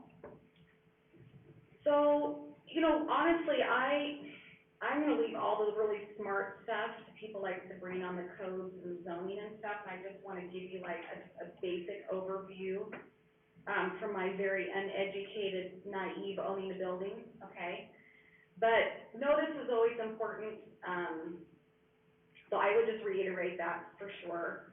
And we have that issue just in general. I'm trying to keep up with the events happening in our little tiny Indian Creek Plaza area. So that, I think, just notice and communication and people understanding what's going on is just an issue in multiple facets. So it's not necessarily a criticism, it's just a point of improvement that we need to think about and make some actions on. My overall thought that I was trying to summarize in my head while I was sitting there was, there are, to me, the way that I look at my little building is almost like a little mini Caldwell, where it's got lots of little spaces. I want to have a variety of things because that's what makes it interesting. I think that in today's society, we are looking for experiences, which is why you see tasting rooms and cigar lounges and things that aren't just a bar. You just don't see a lot of those anymore being developed because it's just society is moving away from that to a certain degree. So we are looking for more of experiences and specials, and there's foodies, and there's, you know, people that are making specialty drinks and all these different things, and that's kind of what we right now are drawing into our area. I also agree that I do not want to see certain things come into the Indian Creek Plaza based on that it is, to me, a family environment. It has the water fountains, it is offering a much different experience than downtown Nampa or downtown Boise, much more communal, community-based, families, and is applicable to anybody. College kids can come down there. My teenager goes down there to the yogurt shop. You know, we'll go to eat, you know, dinner. I personally would like some things that are open later. I am still surprised that we have places closing at 8, 9 o'clock at night. So, you know what, I personally, I think another bar wouldn't be bad, but, I think that, again, I'm gonna encourage everyone to just remember to think of it like a variety, and I don't know that it needs to be percentages, but the way I look at it is how many restaurants, to bars, to drinking establishments, to daycares, to salons, to whatever, you know, the idea is to have a variety, right? And as the zones grow, you have zone 1, zone 2, zone 3, making sure that we don't have any deserts in there. That there is an opportunity for all of those type of businesses to be everywhere. Because again, a lot of what people are looking for is being able to walk somewhere, being able to walk to the salon, walk to dinner, walk to the bar, walk to the, you know, whatever, the marshmallow place. Having those things nearby, what I'm hoping won't happen is that it's the idea of like, here's your city center with the sky rises, and then we're gonna go smaller here, and it's gonna be all the residential out here. And I think that's where we lose people, because then guess what matters? Parking. And then we have a parking issue, because people have to drive down there to experience it. So, I am so glad that Jerome is working on the parking issue, because if it's not an issue today, it will be very quickly an issue. Especially to a building like mine, where people are needing to park and come to. This is more of a shopping destination, service destination, so parking is gonna be very important to us. Couple of comments on the food, and I think it was, Councilman Hopper that brought it up. It's like, how do we really define and make the difference between the dive bar that we don't want and the other things that we do want? And what I would really bring to your attention is that saying, hey, you need a kitchen sounds really simple, but if you had the health department here, they would tell you everything that's needed for that, and it's extremely expensive. So you're looking at $250,000 sometimes for restaurants to put in a commercial kitchen. So what you would be asking is going to limit on space.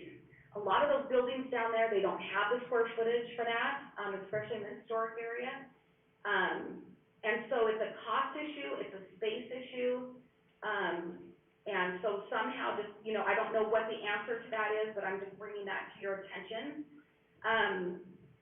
The other thing that I would bring up, that I was actually surprised that we don't have the bid mimicked into our zoning. I realized the bid was kind of done, you know, more recently, but it would be nice to have some consistency as a building owner, just to understand the rules, what we're gonna be engaged with, those sort of things. So if there's a way to kind of keep the bid in mind that could be becoming part of that zoning, I guess my assumption is that would make things easier in the future so that we don't have different rules overlapping.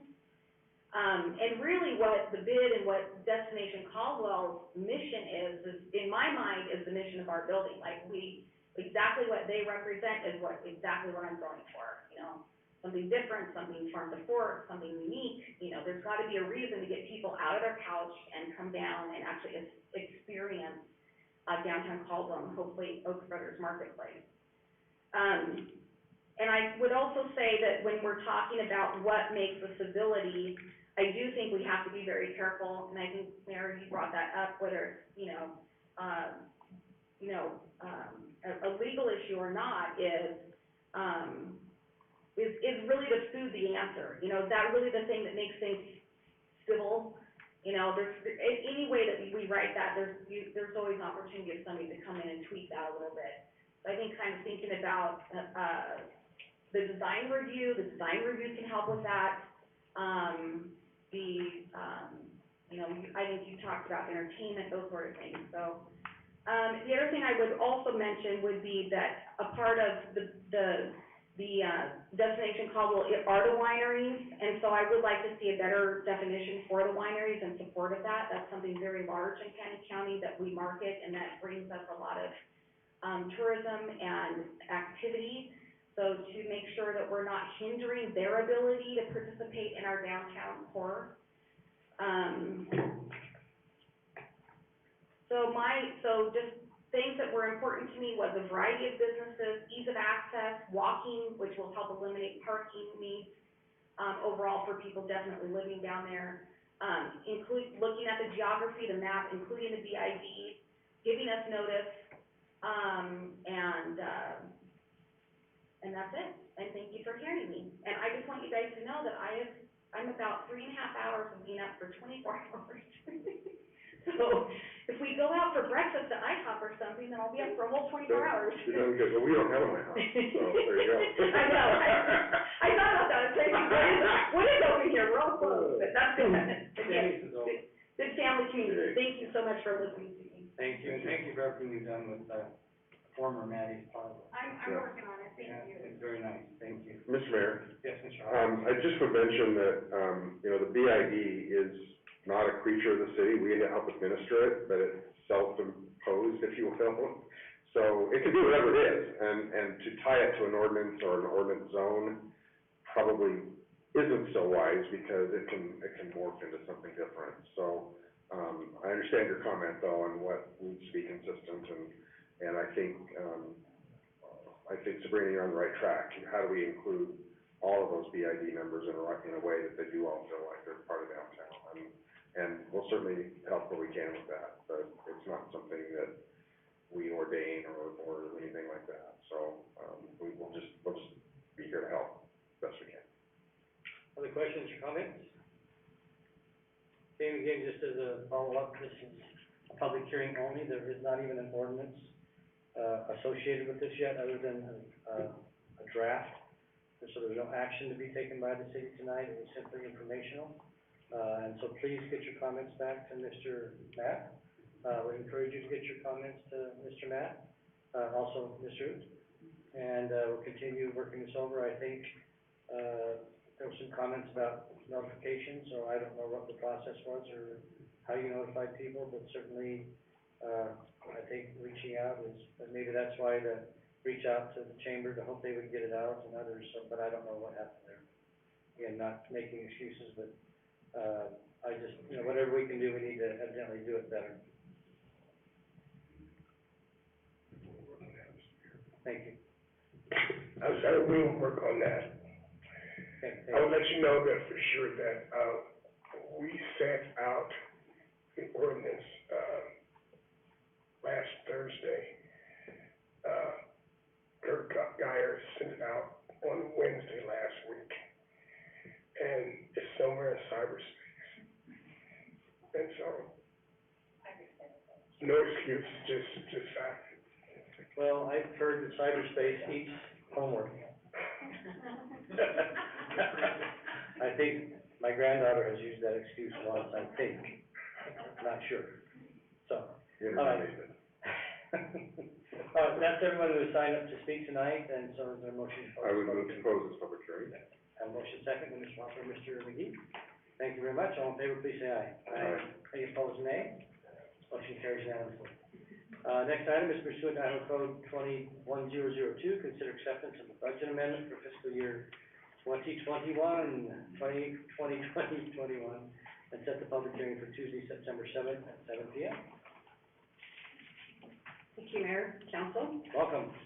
Tonight you have before you a request to amend your fiscal year 21 budget and to call for a public hearing to be scheduled on, Tuesday, September seventh. The amendments to your budget include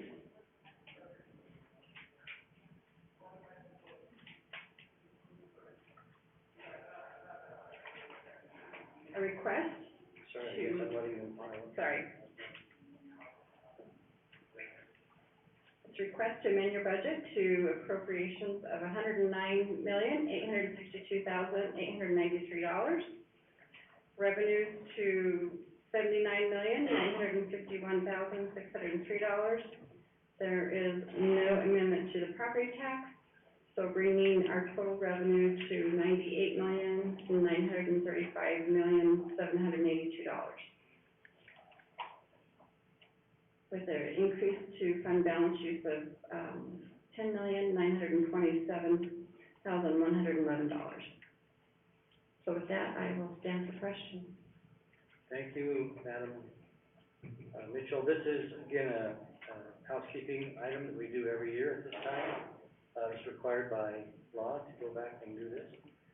Obviously, there are some revenues that we didn't expect, maybe grants or expenditures that, exceeded what we thought, sales tax, all kinds of things. So this is typical. Again, when a budget is put together, it is not based upon hard, fast numbers, it's based upon experience. We don't know if tax receipts will come in as we expect. We don't know if we may get a grant or two that, So there's lots of things that can come in and change the numbers, but we do the best we can based upon the best information at the time. So tonight's budget, not that we just passed, this time next year, I'm assuming we'll have some amendments. We already have one for our fiscal year 22. It happened last week before we even approved tonight. I know things happen.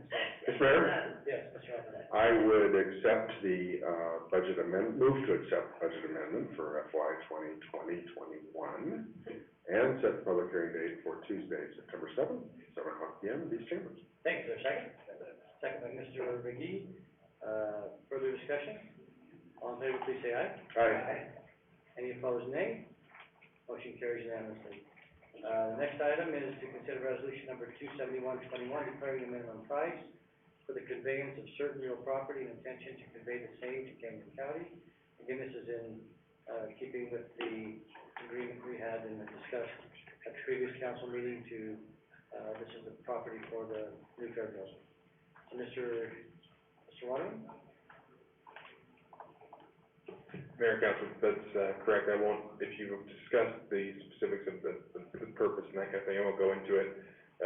In reviewing the Idaho code, there were some procedural steps that had to be taken, so that's what step one is tonight, and then we'll be hearing, and step two will be next meeting, so that's the point of the resolution. Okay. All right, so the resolution takes care of that, is that correct? And then would set a public hearing for Tuesday, September 7th. Correct. Okay, I will read this resolution by its title and ask for council's consideration. A resolution of the mayor and council of the city of Caldwell, Idaho, declaring the minimum price it intends to receive as the result of the contemplated conveyance of certain real property and the intention of the city of Caldwell to convey certain real property to Canyon County, Idaho, a tax-supported governmental unit without consideration. So that is the price, is No consideration. no consideration. Mr. Mayor, Mr. Coffin. I would move that we accept and approve the resolution number 271-12. 21, is it noted, is it 12 or 21? Notice it says 21. 271-12. Okay, I just want to make sure if this is a typo or if this is a typo. Should be 21? 21. 12 on the. Okay. 12 on the. Okay, so just in your motion, just make sure it's 271. Yeah, it is. Okay. All right, so a motion by Mr. Carlson, is there a second? Second by Mr. Allgood. Any further discussion? Clerk, call the roll, please. Paulson? Yes. McGee? Yes. Baldwin? Yes. Hopper? Yes. Thank you very much. Resolution number 271-12 has been approved. Ask them here, so we can get through the rest of the meeting.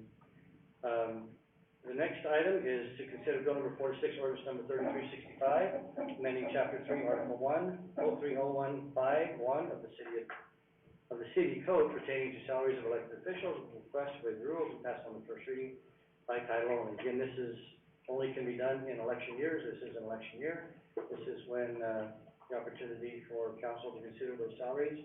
That was discussed all during the budget workshops, thank you. It's getting late. I couldn't even think of the word workshop. Well, you were thinking torture. Yeah, so, all right. So this will be bill number 46, ordinance number 3365, an ordinance amending chapter 3, article 1 of the municipal code of the city of Caldwell, county of Canyon, state of Idaho, pertaining to general provisions by deleting and adding certain language in section 030105-1, pertaining to salaries of elected officials, repealing all ordinances, resolutions, orders, and parts thereof in conflict herewith.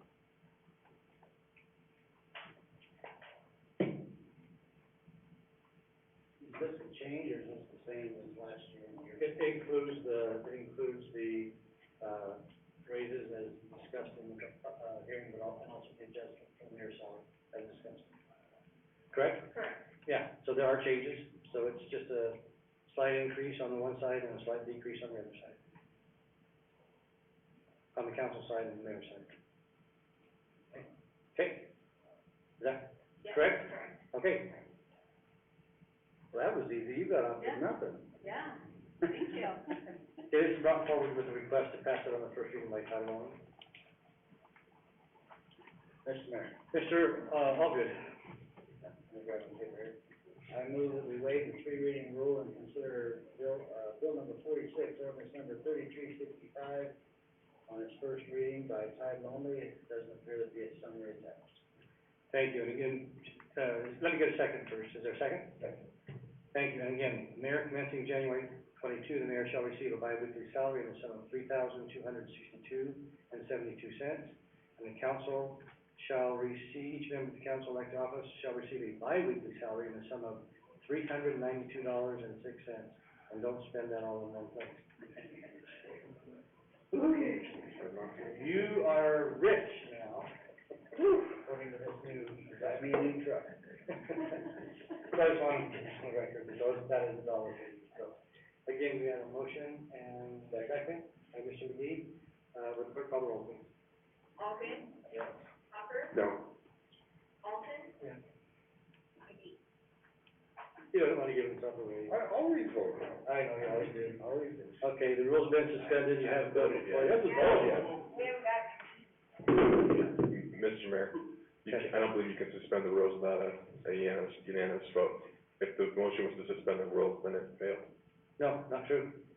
Suspension of rules is only a majority of the council. So it has to be at least 4, if there's 6, and I cannot break the tie. Did you vote to not suspend the rules, or did you vote not to do the? You just said no earlier. Suspension of rules has to be done by a majority of the council, that's why we do it by roll call. Does not have to be unanimous. I am sure of that. So, sorry to, if you don't believe me, you can look it up. And if not, I'll vote to reconsider, so there you go. And again, we had the same situation on the appropriations bill 2 weeks ago, Mr. Carr. Mr. Mayor, Brent and I will both join the never, disagree with the Mayor in public club, so.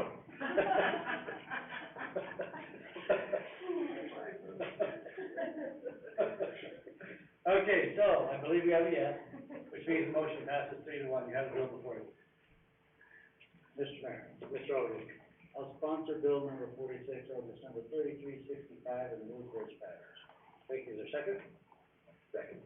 Second by Mr. McGee, to sponsor bill number 46, ordinance number 3365, for its passage on first reading by title only. Clerk call roll. Alden? Yes. Hopper? No. Alton? Yeah. McGee? Thank you very Just much. for the fun of it. I know. I think it's that thing. There you go. The bill has been That is passed by a majority of the council members.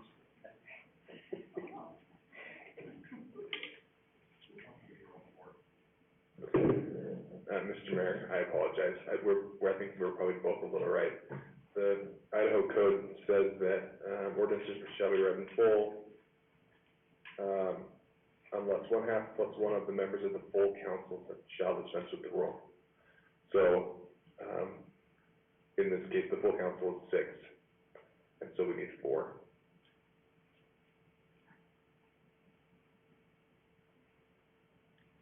So, Mr. Mayor, move to reconsider, the, motion to suspend the rules on bill number 46, ordinance number 3365. second. Got motion for reconsideration and a second by Mr. McGee.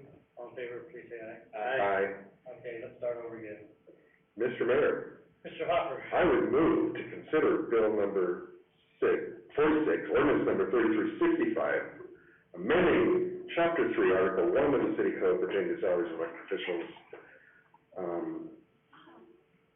on its first reading by title only this evening, and waive those rules. Thank you, is there a second? Second. Motion by Mr. Hopper, second by Mr. Allgood. Look for call roll, please. Hopper, Yes. Paulson, Yeah. McGee, Yes. Allgood. Yes. You have a bill before you, Mr. Hopper. Yes, Mr.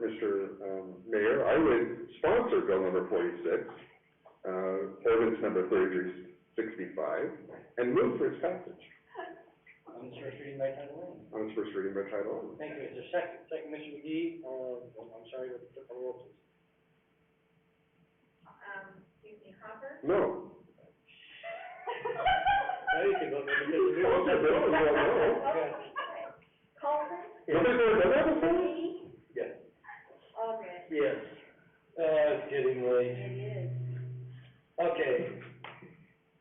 Financial. Are we good, Mr. Waterman? Yes, and I apologize for being nitpicky, but there's a timing deadline with this particular ordinance in relation to the election, and you get one shot at it, so No worries. just wanted to be doubly safe, so. Okay. That's why we pay you the big money. Okay. I stand corrected. Mr. Mayor, Mr. Allgood. the Finance Committee has reviewed accounts payable in the amount of $1,291,384.85 for the period ending August 11th, 2021. A net payroll of $399,789.92 for the pay period ending July 31st, 2021. I move that accounts payable in the amount of $1,291,384.85, represented by check numbers 155504 through 155791, and payroll in the amount of $399,789.92, represented by check numbers 36432 through 36448, and direct deposits be accepted, payments approved, and vouchers filed in the office of the city clerk. Thank you, is there a second? Second. A motion by Mr. Allgood, second by Mr. Hopper to approve the financial report as presented. All in favor, please say aye. Aye. Any opposed, nay? Motion carries. Mr. Coulson. Nothing tonight, sir. Mr. Hopper. I hope my belt buckle still fits on. It's that week. 2 months ago.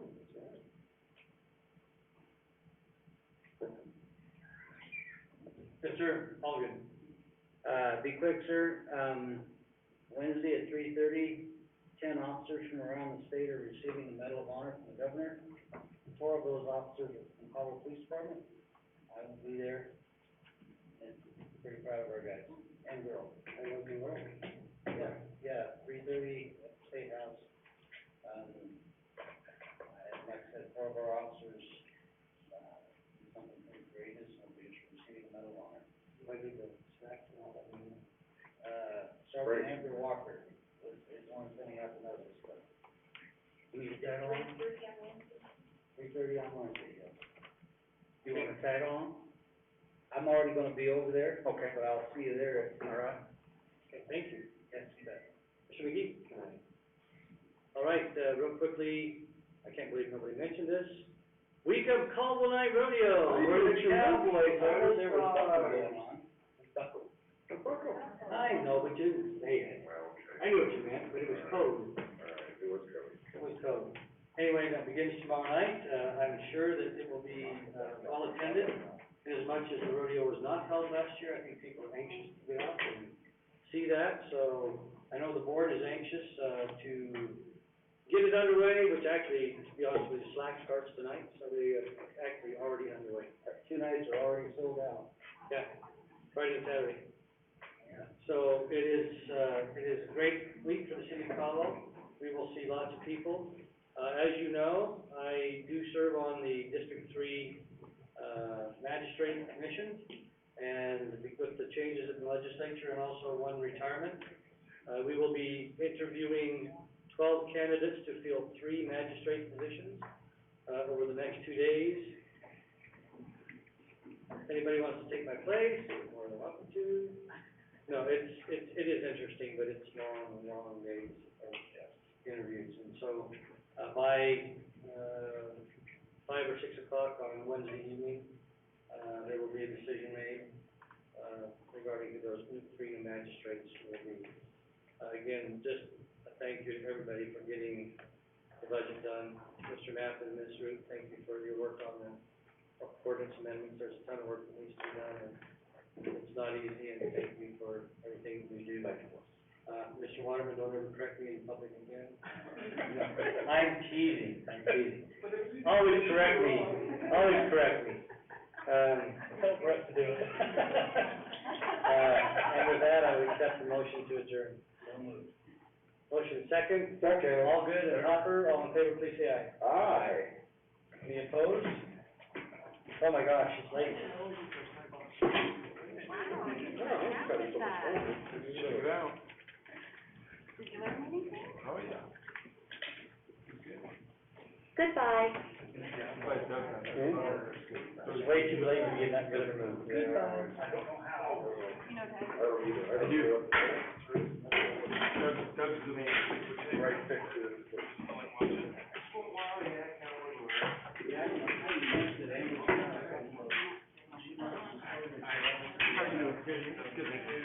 I do not remember seeing one.